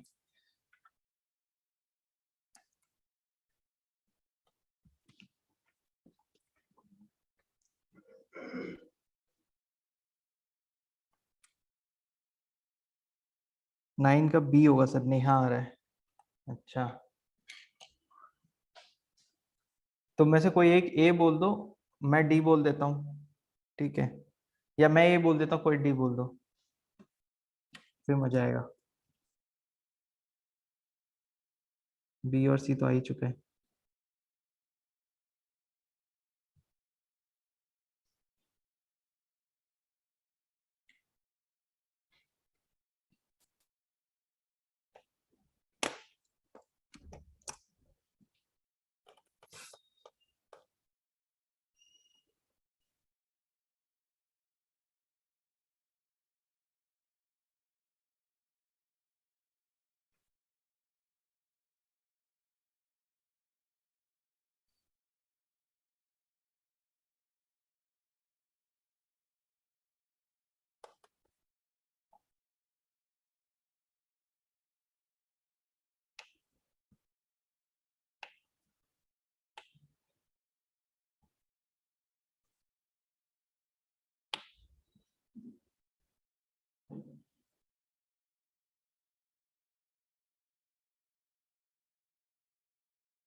लगभग देखा जाए ना तो बराबर बराबर ही आता है, ठीक है, लगभग बराबर बराबर आता है, लेकिन ऐसे समझ लो बराबर बराबर आता है, लेकिन इसमें थोड़ा बहुत क्या रहता है कि जैसे अगर किसी साल रीजनिंग के ज़्यादा क्वेश्चन आ गए तो उस साल इंग्लिश में जो है ना वो लॉन्ग पैसेज ज़्यादा आएगा, शॉर्ट पैसेज कम आएगा, इस टाइप का आता है मतलब, लेकिन उसमें डिविएशन बस एक दो क्वेश्चन का होता है, इसलिए ऐसा समझ लो कि रीजनिंग के क्वेश्चंस और शॉर्ट पैसेज के क्वेश्चंस बराबर आते हैं, लॉन्ग पैसेज के क्वेश्चन और मैथ्स के क्वेश्चन बराबर आते हैं, ऐसे रहता है।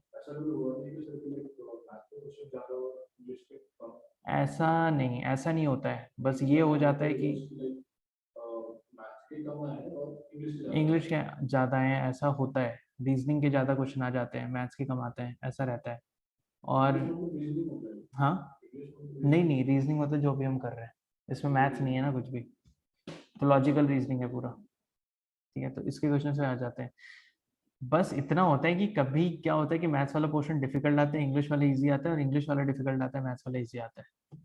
तो वो जब तक हम पेपर के हम एटलीस्ट 30% पेपर जब अटेम्प्ट करते हैं ना, तो हमें थोड़ा थोड़ा आइडिया आने लगता है कि भाई मैं इंग्लिश करूँ या मैथ्स, क्योंकि अगर तुम्हें दिख रहा हो मैथ्स अटेम्प्ट कर रहे हैं, जैसे कि आई थिंक 2020 का जो मैथ्स का पेपर था वो थोड़ा सा टफ था, उसको जब हम अटेम्प्ट कर रहे थे तो ये समझ में आ रहा था कि भाई ये इसमें ना मैथ्स थोड़ा सा टफ जा रहा है, ठीक है, मतलब 4-5 क्वेश्चन करके समझ में आता है ना कि अरे सब लेंदी लेंदी जा रहा है, ऐसे घुमा फिरा के क्वेश्चन पूछा है, तो सीधे सीधा इंग्लिश पे स्विच कर लो उस जगह पे, और इंग्लिश करो सॉल्व, उसके बाद कुछ अगर समय बचता है तो मैथ्स पे आओ, ठीक है। और जैसे मैथ्स ऐसा आ रहा है पूरा एकदम खराब खराब, तो पता है रीजनिंग वाला जो इन सारे ये सारे क्वेश्चंस हो गए ना, जो ऑर्डर रैंकिंग पजल इनसे रिलेटेड क्वेश्चन इजी आएंगे, और पजल जो है वो हम वैसे कल लेने वाले हैं, बट पजल मैं जनरली प्रेफर करता हूँ, अगर पजल बहुत बड़ा हुआ तो मैं उसे छोड़ देता हूँ, मैं नहीं करता अटेम्प्ट, क्योंकि पजल में क्या होता है ना, अगर सॉल्व हो गया तो तुम 2 से 3 क्वेश्चन आंसर कर दोते हो, आराम से कर लेते हो, कई बार 4 क्वेश्चन भी आते हैं एक पजल पे 4 क्वेश्चन, ठीक है, लेकिन अगर वो सॉल्व नहीं हुआ तो तुम्हें ये लगता है कि मैं भाई क्या करूं मैं खुद को, ठीक है, क्योंकि तुम इतना टाइम वेस्ट कर चुके हो, तो 10 मिनट समय तुम बर्बाद कर चुके होते हो। अब जो बैंकिंग बैंकिंग की तैयारी करने वाले लोग रहते हैं उनका तो खैर हो जाता है, लेकिन हम तो यूपीएससी वाले लोग हैं, हमने वैसे भी नहीं पढ़ा होता है, दिमाग लगा रहे होते हैं वहां पे, 10 मिनट का समय पूरा लेते हैं, क्वेश्चन को बनाते हैं, और हमें समझ में आता है कि हमारा पूरा गड़बड़ हो चुका है, तो हमें वो चीज़ नहीं करना है, इसलिए मैं तो ये देखता हूँ सेफ साइड के लिए पजल्स को मैं छोड़ ही देता हूँ हमेशा, मेरा स्ट्रेटेजी है, मैं पजल नहीं अटेम्प्ट करता, अगर छोटा पजल हुआ तभी अटेम्प्ट करता हूँ, बड़ा तो अटेम्प्ट ही नहीं करता, तो वो तुम अब खुद से अपनी स्ट्रेटेजाइज करो कि कैसे मुझे उसमें टाइम मैनेज करना है, ये चीज़ है। इंग्लिश में भी एक शॉर्ट एक लॉन्ग है, उसमें भी तुम देख सकते हो कि मैं कितना ज़्यादा एफिशिएंट रीडिंग है मेरी, क्योंकि तुम जितना पढ़ते हो उतना रिटेन भी करना है तुम्हें उस पैसेज में कि क्या क्या समझ में आया मुझे, ठीक है, इस टाइप से। कई बार तुम ऐसे कर सकते हो कि पहले क्वेश्चन पढ़ लो कि क्वेश्चन किस किस से रिलेटेड है, ताकि जब तुम पैसेज पढ़ रहे हो तो तुम उसमें वहीं का वहीं अंडरलाइन कर सको, अच्छा ऐसा कुछ क्वेश्चन पूछा गया था, इससे रिलेटेड है, इससे रिलेटेड है, ताकि तुम दोबारा जब क्वेश्चन पढ़ो तो तुम्हें पता रहे कि भाई ये वाला पार्ट कहाँ पे डिस्कस हुआ था ऊपर पैसेज में, तो उस टाइप से भी स्ट्रैटेजी बना सकते हो। तो तुम ऐसे कुछ मॉक्स दोगे, खुद का स्ट्रैटेजी बनाओगे, तो फिर अपने आप प्रैक्टिस हो जाएगा उस चीज़ का, ठीक है। ऐसे भी 100 के ऊपर स्कोर करके क्या करना है यार, है ना, है भी नहीं, कोई मतलब नहीं है, आराम से पास होना है बस। और आउट ऑफ 266.66 मार्क्स लाने हैं, 67 मार्क्स लाने हैं, मतलब अराउंड तुम्हें देखा जाए तो सेफ साइड रहेगा अगर तुम 40 से 45 के बीच में 45 क्वेश्चन सॉल्व करोगे तो ज़्यादा सेफ रहेगा, ऐसे 37 क्वेश्चन पे पास हो जाते हो, लेकिन ऐसे ट्राई करो कि 50 तो वही मतलब एकदम शॉर्ट शॉर्ट ही हो जाएगा, 50 अगर तुमने सॉल्व किया तो कोई दिक्कत ही नहीं है, पास होना ही है, उसमें कोई दिक्कत ही नहीं है ना, 50 टारगेट किया तो अच्छी बात है, बहुत अच्छी बात है, 50 का मतलब 120 नंबर हो जाता है, 66 मार्क्स चाहिए बस, ऐसे सही है।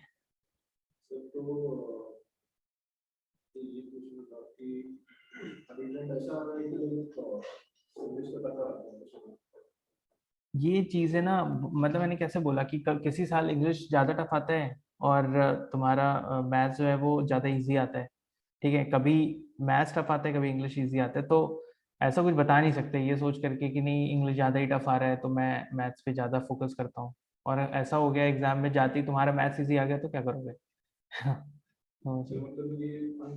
अनप्रिडिक्टेबल है, नहीं बिल्कुल अनप्रिडिक्टेबल है। डिपेंड कर रहा है कि यार सामने वाला कौन सा है। मैं सही बताऊं तो अगर कोई किसी को सी सेट का पेपर जिसको डिजाइन करने के लिए दिया गया, ठीक है, सपोज कर लो कि वो बंदा इंजीनियरिंग बैकग्राउंड का है, ठीक है, तो उसे लगेगा कुछ ज्यादा ही फुद्दू क्वेश्चन हो रहे हैं, ठीक है, मैं थोड़ा टफ बनाता हूँ, थोड़ा घुमाता हूँ, तो वो घुमाएगा फालतू में हीरो बनने के लिए। तो अगर अगर उसने क्वेश्चन घुमा दिए तो उस समय छोड़ देने का है, मैथ्स को ज्यादा करना ही नहीं है वहां पे, इंग्लिश को अटेम्प्ट करेंगे। ठीक है, अब ऐसा बहुत ही कम होगा कि दोनों ही मिलके सोच रहे हैं आज हम घुमा देंगे। एक एमए इंग्लिश गोल्ड मेडलिस्ट बैठा है, एक यूनिवर्सिटी टॉपर आईआईटीएन बैठा है, वो बोल रहे हैं हम मिलके बनाएंगे क्वेश्चन, और इसमें 66% पास होने के लिए चाहिए, साला कट ऑफ भी नहीं है, मार्क्स पे कट ऑफ है। तब तो उस दिन मतलब हाँ तो, लेकिन ऐसा होता नहीं है क्योंकि ये लोग भी ना, जब यूपीएससी का पेपर बनता है ना तो एक सेट पेपर नहीं बनता है, पेपर के भी ना तीन तीन से चार सेट बनता है। एग्जैक्ट नंबर मुझे भी नहीं पता, मुझे जहां तक आइडिया मैं बता रहा हूँ कि एक से ज्यादा सेट बनता है।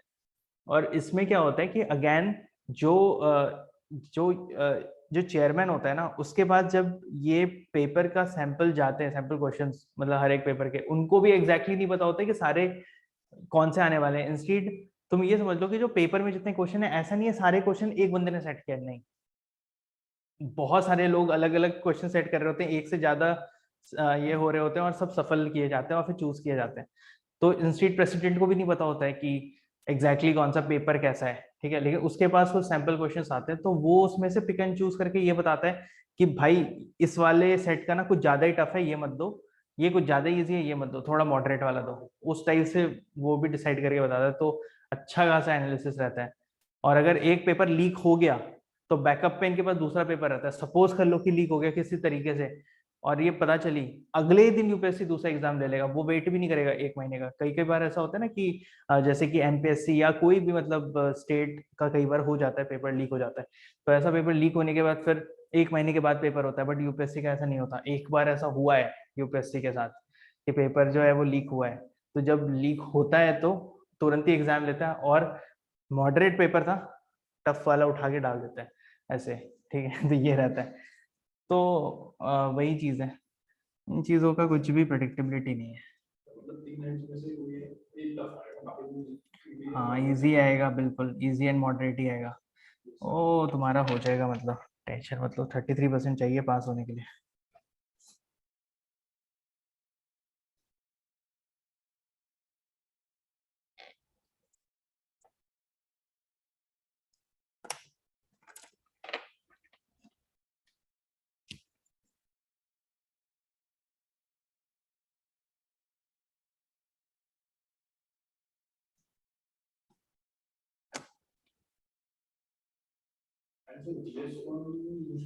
रितेश का डी है और राधिका का बी है, अच्छा दोनों। हाँ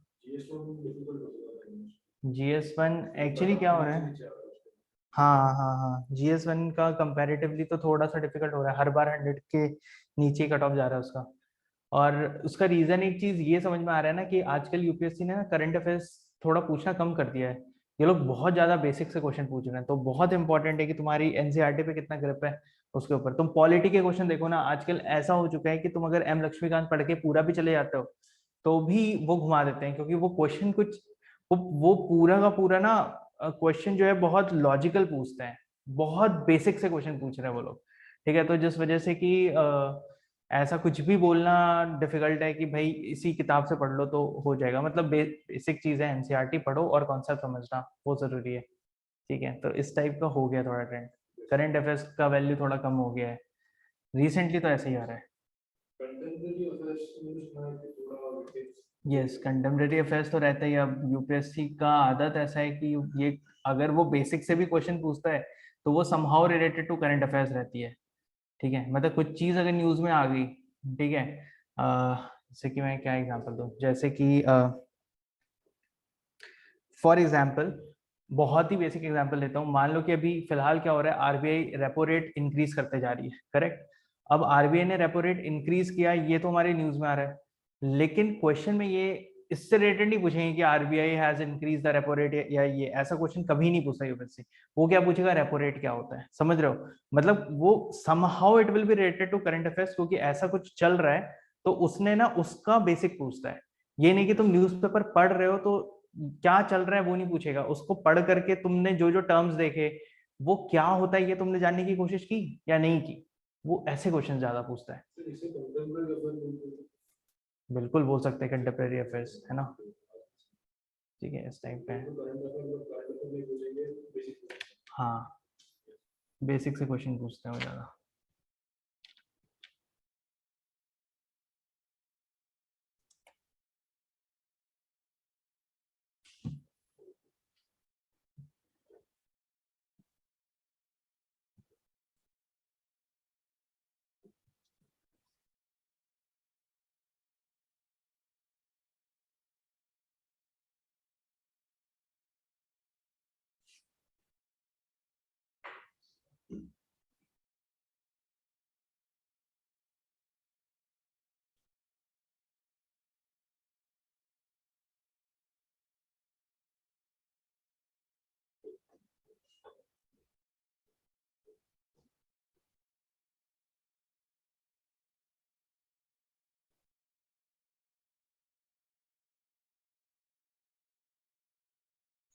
चलो ठीक है, अब हम इस क्वेश्चन के आंसर पे आते हैं।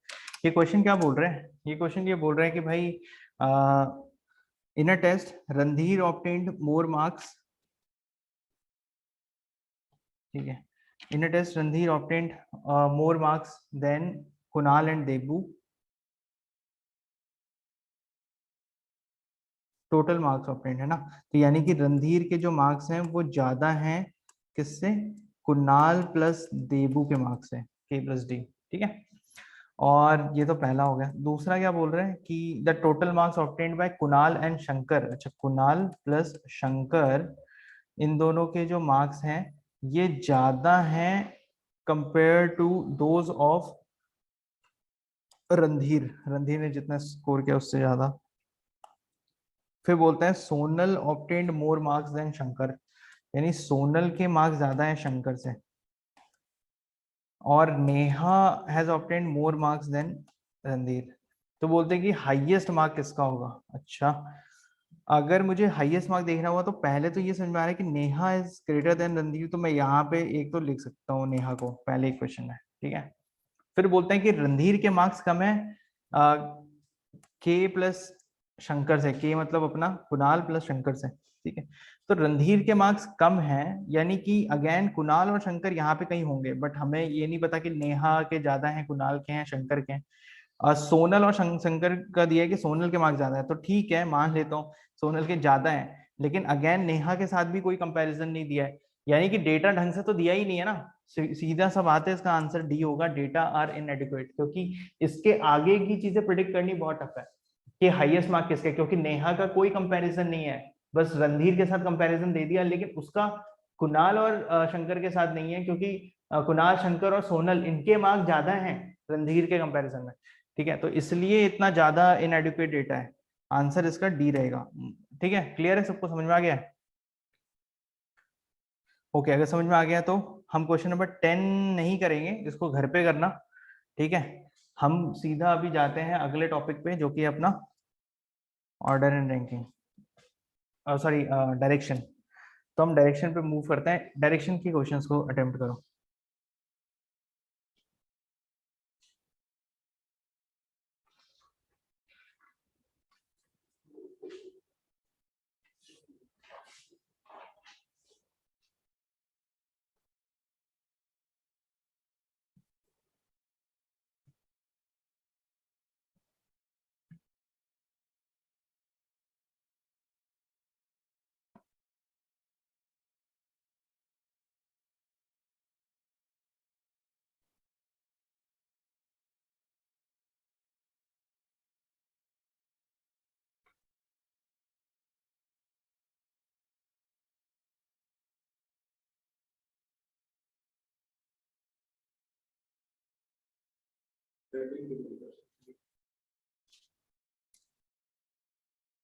थर्टीन किलोमीटर, बी, ओके, बाकी लोग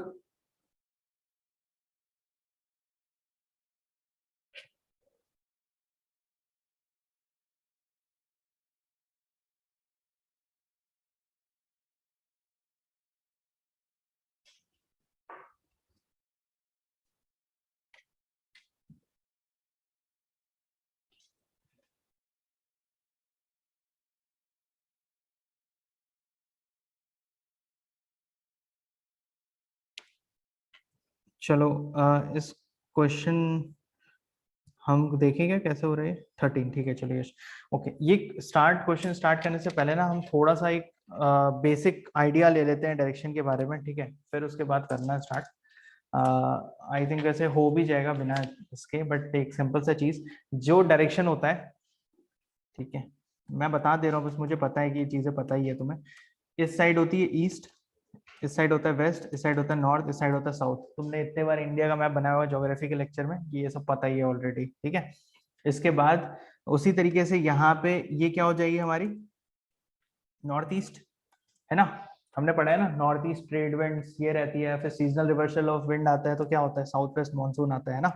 यहाँ पे साउथ वेस्ट डायरेक्शन हो जाएगा। यहाँ पे अगर हम नीचे जाते हैं तो अगेन ये क्या हो जाएगा तुम्हारा नॉर्थ वेस्ट, और ये क्या हो जाएगा तुम्हारा साउथ ईस्ट, करेक्ट। इस तरीके से डायरेक्शंस रहती हैं। तो आई थिंक तुम्हें कोई शक नहीं है इस चीज में, है ना, कि डायरेक्शंस कैसे है। चलो अब एक चीज बताओ कि अगर तुम्हें ये चीज पता है तो मैं एक स्टेटमेंट बता रहा हूँ। जनरली क्या होता है कि हर क्वेश्चन में ना तुम ऐसा देखोगे कि या तो वो दिया रहेगा कि एक बंदा पहले नॉर्थ साइड की तरफ मूव होता है, तो तुम नॉर्थ साइड उसको मूव कर दोगे। फिर वो बोलेगा कि वो एक लेफ्ट टर्न लेता है, तो तुम उसे लेफ्ट साइड टर्न कर लोगे। फिर से वो बोलेगा कि वो जो है अपने लेफ्ट साइड टर्न लेता है, तो लेफ्ट साइड का मतलब नीचे की तरफ हो जाएगा। आई थिंक तुम समझ रहे होगे हम क्यों इसको लेफ्ट साइड ले रहे हैं। इसलिए ले रहे हैं क्योंकि ये अभी इस डायरेक्शन में चल रहा था, ठीक है, जो बंदा था उस पर्टिकुलर डायरेक्शन में चल रहा था। तो जिस भी डायरेक्शन में चल रहा हो, तुम खुद को अज्यूम करो कि मैं उस डायरेक्शन में चल रहा हूँ, तो मैं लेफ्ट टर्न लूंगा तो मैं किस साइड जाऊंगा, जिस साइड पे हेड है। तो ऑब्वियसली उसका लेफ्ट हैंड कहाँ पे होगा, this would be his left hand and this would be his right hand, है ना। अगर वो लेफ्ट साइड टर्न लेगा तो वो नीचे की तरफ टर्न लेगा। तो क्वेश्चन ने पूछा कि अब वो कौन से डायरेक्शन में मूव कर रहा है, तो आंसर होगा टुवर्ड्स दी साउथ मूव कर रहा है, ठीक है। तो आई थिंक इतना सा अगर तुम्हें बेसिक क्लियर है, समझ में आ रहा है कि ये कैसे हुआ है, तो तुम फिर आगे के क्वेश्चंस बहुत इजीली अटेम्प्ट कर सकते हो, ठीक है। यहाँ पे अब देखते हैं किसका किसका आंसर आया है। नहीं बस ओके, अगर मैं इस क्वेश्चन को देखूं तो मेरे पास आंसर अभी यश का आया है, और स्वास्तिक तुम्हारा कितना था, 13 आंसर था। अच्छा, दोनों का आंसर 13 आया है, यश और स्वास्तिक का। तो इस क्वेश्चन को हम देखते हैं, ये क्या बोलते हैं, location of B is north of A. इसका कहना है कि भैया अगर ए यहाँ पे है तो बी कहाँ पे होगा, ऑब्वियसली नॉर्थ ऑफ ए होगा, बी यहाँ पे है, ठीक है। And location of C is east of A, और लोकेशन ऑफ सी जो है वो ईस्ट ऑफ ए है, यानी कि सी कहाँ पे होगा, समवेयर हियर होगा। The distance between A B and C are, A B और सी जो है ये 5 किलोमीटर है और ये 12 किलोमीटर है। तो बी और सी का डिस्टेंस पूछ रहा है कि कितना होगा, बी और सी का डिस्टेंस कितना होगा। ये बहुत इजी क्वेश्चन है ना, पाइथागोरस ट्रिपलेट बोलते हैं शायद इसको या समथिंग, जिसमें हमें पता है कि 5, 12 और यहाँ पे 13 ही आता है वैसे, ठीक है। लेकिन इसको कैसे कैलकुलेट करेंगे, ओब्वियसली ये 90 डिग्री है, तो पाइथागोरस थ्योरम लगा लेते हैं। तो पाइथागोरस थ्योरम क्या बोलता है, ए बी का स्क्वायर प्लस ए सी का स्क्वायर इज इक्वल टू हो जाएगा बी सी का square, correct. Altitude plus base, यानी हाइट, हाइट का स्क्वायर प्लस बेस का square is equal to hypotenuse का स्क्वायर। तो यहाँ पे तुम्हारा ए बी की वैल्यू कितनी है 5, 5 का स्क्वायर, ए सी की वैल्यू कितनी है 12, यानी 12 का स्क्वायर। तो बी सी की वैल्यू कितनी होगी, 12, 5 square is 25, 12 square is 144, which is equal to 169। 169 का रूट कितना होता है 13, तो 13 is equal to B C, ठीक है। तो ये आ गया तुम्हारा 13 किलोमीटर आंसर, ठीक है।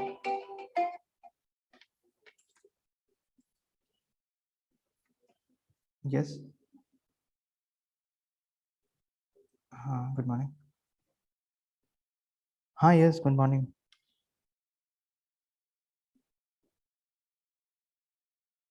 I did not message. I'm in class right now. Okay, bye.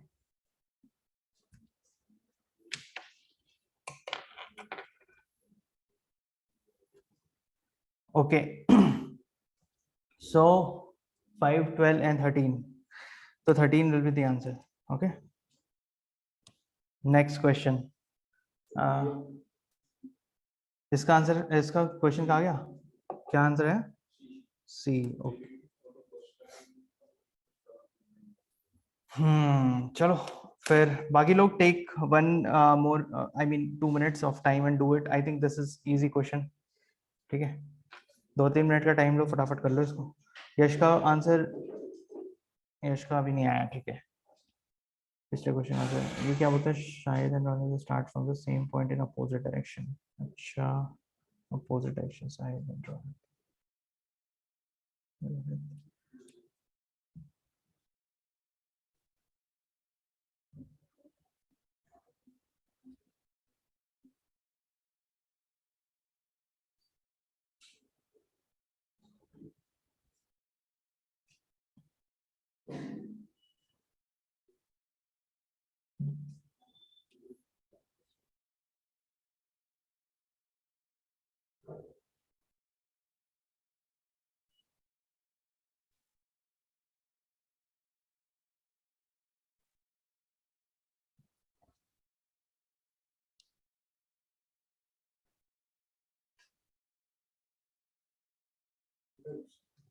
B आएगा स्वस्तिक, यश का भी आंसर बी आया है और स्वस्तिक का भी आंसर बी आया है, ठीक है।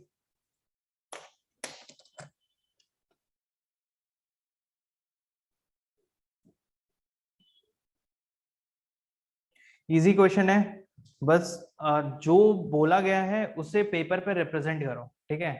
बहुत आराम से तुम कर लोगे, जो बोला गया है उसे कर लो।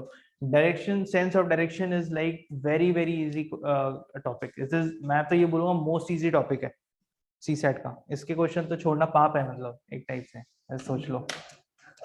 ये तो होने ही चाहिए।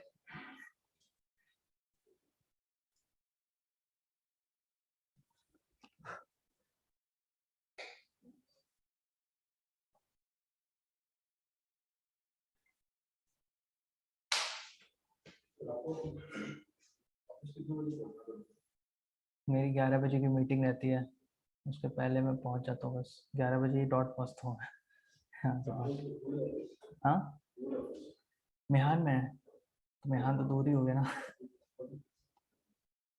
80-90 भी भगाता हूँ बाइक में। सैटरडे संडे छुट्टी रहती है।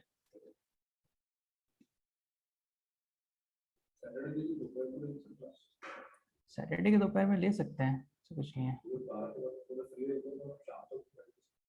अच्छा, ठीक है, कोई दिक्कत नहीं है। ओके, इस बार हाँ हर्षदीप सर लेने वाले हैं इंग्लिश, सैटरडे ही लेंगे, क्योंकि मंडे से मतलब खत्म कर रहे हैं ऐसे सोच रहे हैं हम। तो मोस्ट प्रोबेबली ऐसा होगा कि मेरा अगर सेशन मॉर्निंग में अगर हुआ, ठीक है, मॉर्निंग में अगर हम करते हैं तो मेरे सेशन के बाद में भी हाफ एन आवर या 1 hour kind of Harshdeep sir ले करके बता देंगे, ठीक है। क्योंकि इंग्लिश में वैसे बताने के लिए कुछ रहता नहीं है, सही बताऊँ तो उसमें बस हाँ वो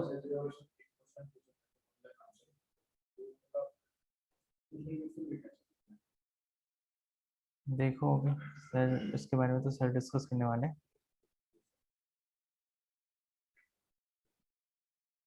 चलो ठीक है, इस क्वेश्चन को अब हम करते हैं। रितेश, राधिका, नहीं आ रहा है आंसर, नहीं आ पा रहा है।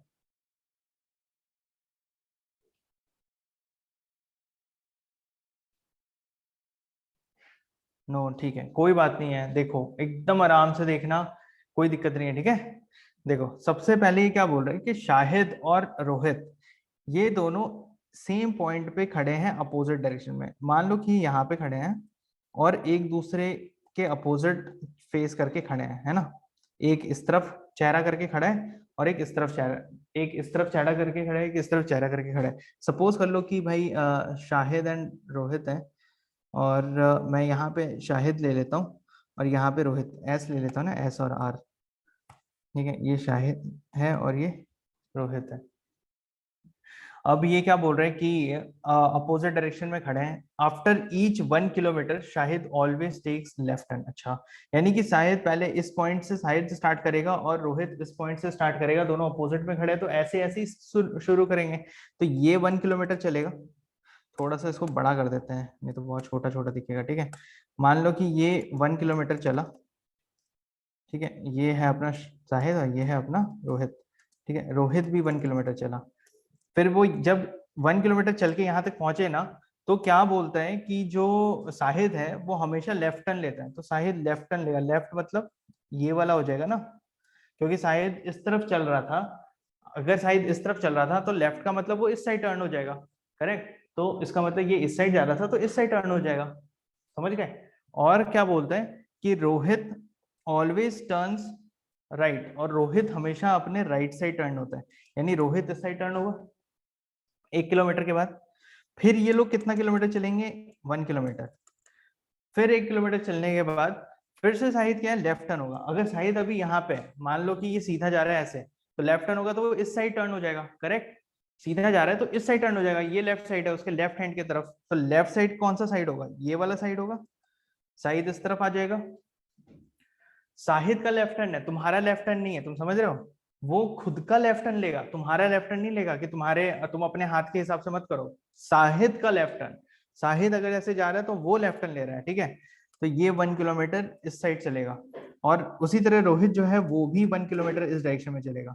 अब ये दोनों ओबियसली 1 किलोमीटर चलेंगे ना, तो ये एक दूसरे के साथ मिल जाएंगे वापस आकर के सामने, हमें ये पता ही चल रहा है, ठीक है। तो ये पूछ रहा है कि कितना किलोमीटर दोनों चलेंगे जो कि पहली बार मिलेंगे, तो ओबियसली 1 किलोमीटर यहाँ चले, ठीक है, 1 किलोमीटर यहाँ चले, 1 किलोमीटर यहाँ चले और 1 किलोमीटर यहाँ चले, दोनों 3-3 किलोमीटर चलते हैं तो मिलते हैं, तो they will meet after each 3 kilometre, हर 3-3 किलोमीटर के बाद ये लोग एक दूसरे से मिलेंगे, ठीक है। तो अब समझ में आया राधिका, रितेश, कैसे हुआ ये वाला क्वेश्चन, या फिर रिपीट करना है, नहीं समझ में आया तो मैं दोबारा बताऊंगा, कोई दिक्कत नहीं है। क्लियर है, गुड, यस क्लियर, शाबाश। एक काम करो, अब ये अगला क्वेश्चन करो, और ये क्वेश्चन मोस्ट, हाँ ये question last question of the day होगा, इसके बाद फिर तुम घर पे सॉल्व करना, और कल फिर तुम डाउट्स पूछना। अगर जरूरत पड़ेगी, तुम्हें लगेगा कि नहीं सर कल हमें थोड़ा सा 4-5 क्वेश्चंस की और प्रैक्टिस कराओ, तो हम फिर कल दोबारा भी ले लेंगे। 13 किलोमीटर आ रहा है अभी, ओके।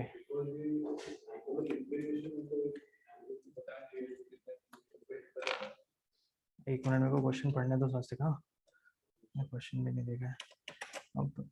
सर फोर्थ क्वेश्चन आज का लास्ट है, हाँ फोर्थ क्वेश्चन। अच्छा तुम्हारा कहना है कि फोर्थ क्वेश्चन के बाद, ठीक है चलो कोई नहीं, थर्ड क्वेश्चन कर लो।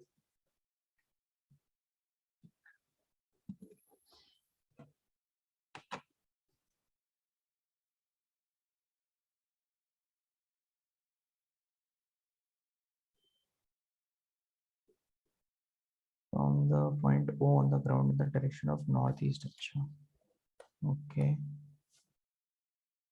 northeast.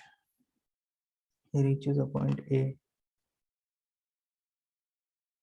after traveling a distance 5 kilometer.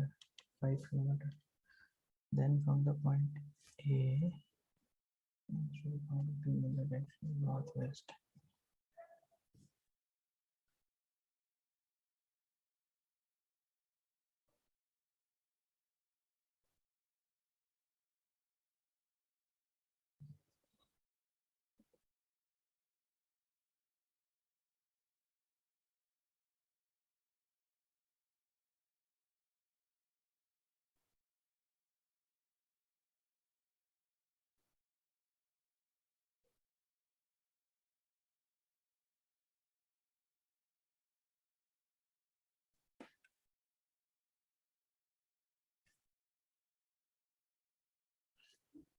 Okay इसका आंसर क्या आया, थर्ड का बी आया है, यश का, ओके तुम्हारा क्या है, बी आया है। चलो ठीक है, फिर इस क्वेश्चन को हम करते हैं। अब ये क्वेश्चन क्या बोल रहे हैं, ये क्वेश्चन बोलता है कि बॉस, ये क्वेश्चन बोलता है कि a person climbs a hill in a straight path from point O, ठीक है, राधिका का भी बी आया, गुड।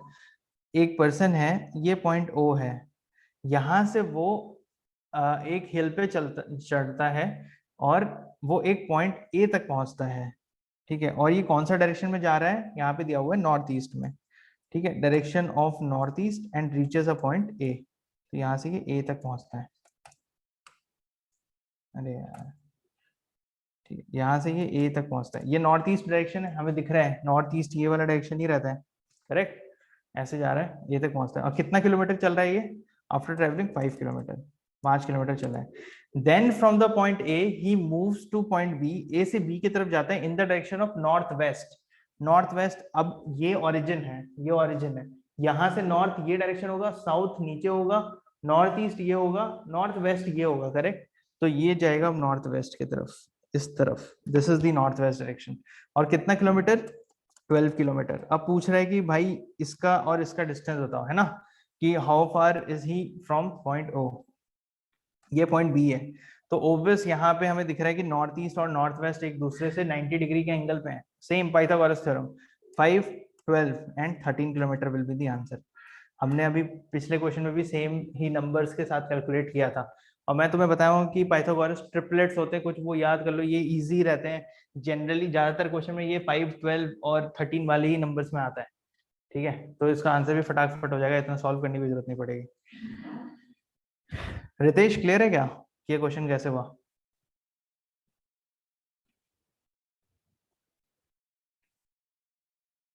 क्लियर है रितेश? चलो गुड। ओके, अब ये last question of the day, जैसा यश ने बोला था, इस क्वेश्चन को करो। हाँ, बी आंसर आ गया तुम्हारा? ओके ठीक है।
सही है।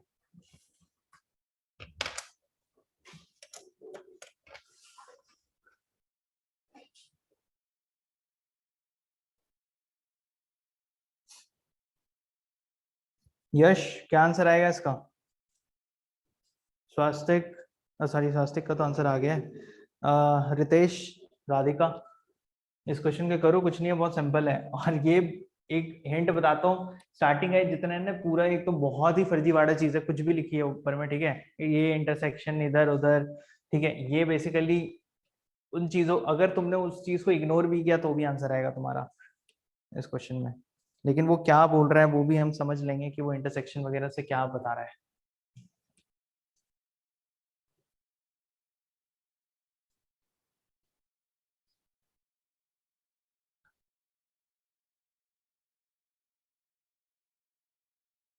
यस, कंफ्यूज्ड सर, अच्छा कोई नहीं यश, कोई बात नहीं, राधिका का आंसर भी आया है। चलो फिर इस क्वेश्चन को हम सॉल्व करके देखते हैं कि कैसे होगा। अब बोलता है person X was driving in a place where all roads can either, sir confuse, ठीक है कोई बात नहीं। पर्सन एक्स जो है वो ऐसे जगह पे ड्राइव कर रहा है जहां पे कि सारे के सारे रोड जो है ना वो या तो नॉर्थ साउथ में है या तो ईस्ट वेस्ट में है। और बोल रहे हैं कि फॉर्मिंग अ ग्रिड, एक ग्रिड जैसा पैटर्न बनाया है। और बोल रहा है roads are at a distance 1 kilometre from each other in parallel. इसका कहना है कि भाई वो एक ऐसी जगह ड्राइव कर रहा है जहां पे कि रोड जो है वो नॉर्थ साउथ डायरेक्शन में जाते हैं, ठीक है।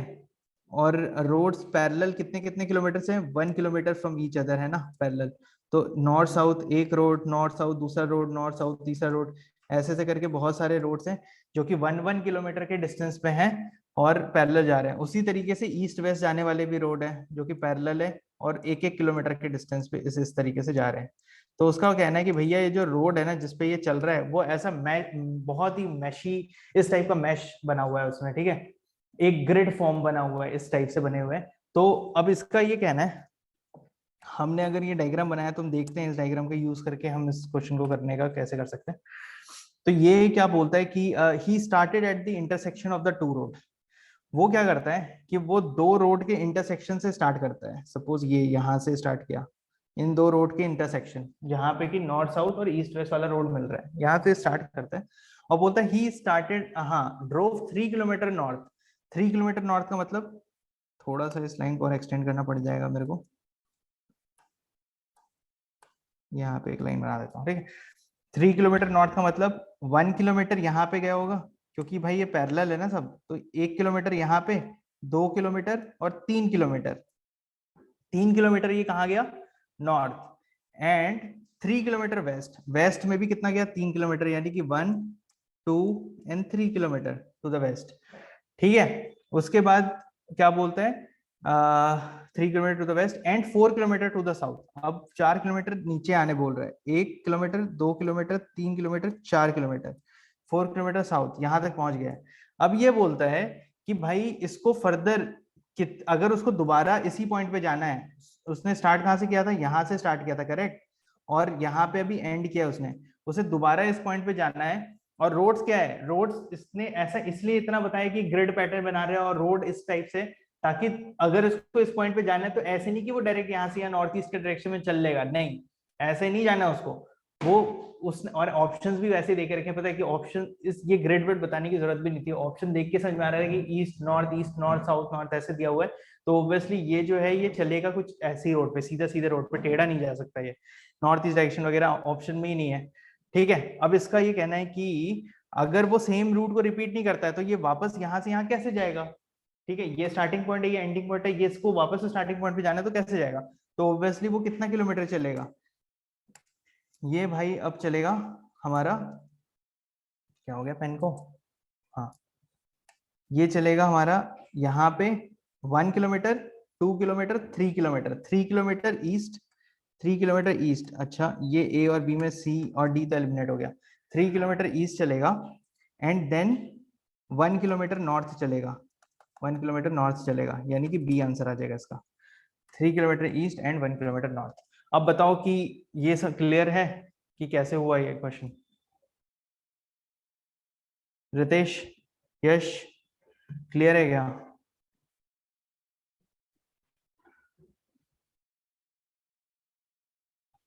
यस सर, चलो गुड। रितेश तुम्हें क्लियर है? चलो शाबाश। तो आगे क्वेश्चन फिर तुम लोग अब करना, ठीक है, 4 क्वेश्चन हमने इसका भी देख लिया, जिसमें डाउट हो वो पूछ लेना, ठीक है। चलो thank you so much everyone, will meet tomorrow.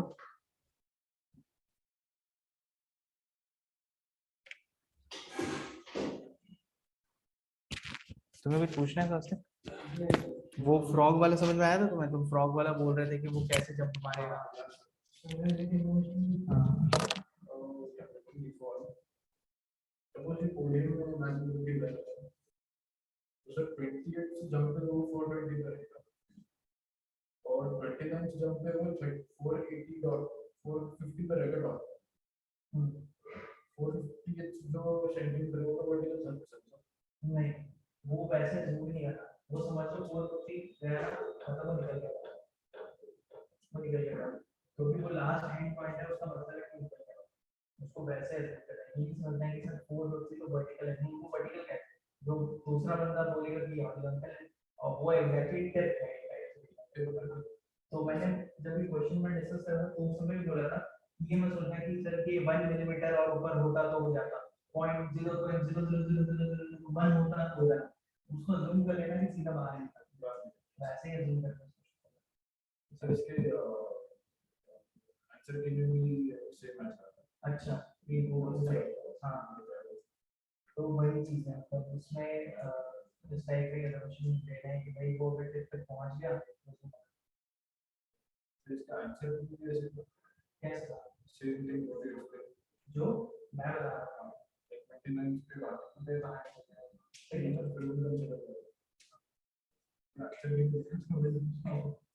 तो एक्चुअली ऐसे ही रहता है, मतलब तुम्हें ना थोड़ा इस चीज को जूम करना होता है, क्योंकि वो ऐसे तो नहीं लिखेंगे ना 29.0000000, अगर ऐसा 29 जम है तो मेरा क्या है कि अगर मान लो 250 सेंटीमीटर था तो वो ऐसे लिखेंगे 250.000, वो जूम कर लेना होता है कि 250 अगर वो पहुंच पहुंच गया तो वर्टिकल पे तो बाहर ही निकल जाएगा, ऐसे ही यूज करके। अच्छा हमने इस टाइप के क्वेश्चन एक और किया था, स्पाइडर वाला भी किया था, जब हम वेलोसिटी टाइम स्पीड कर रहे थे ना, तो उसमें एक क्वेश्चन था जैसे कि 3 पोल दिए हुए थे, उसकी हाइट पूछी थी, हाँ स्पाइडर लाइन कर रहे थे, तो उसमें उस वाले क्वेश्चन में भी लॉजिक सेम था, यानी वो अगर तुम भूल गए वो वहाँ जाकर कि वो वेलोसिटी टाइम एक क्वेश्चन है स्पाइडर वाला, उस क्वेश्चन को भी करके देखना, सेम लॉजिक है, तो फ्यूचर में यूपीएससी कोई क्वेश्चन ऐसा पूछता है सेम लॉजिक है, बस आंसर है अप्रोच को कंसीडर करना है, एग्जैक्टली हाँ एग्जैक्ट कंसीडर करना है, तो इसमें मतलब कि वो एग्जैक्ट पहुंच गया मतलब वो बाहर ही सीधा ऐसे समझ सकते, ठीक है।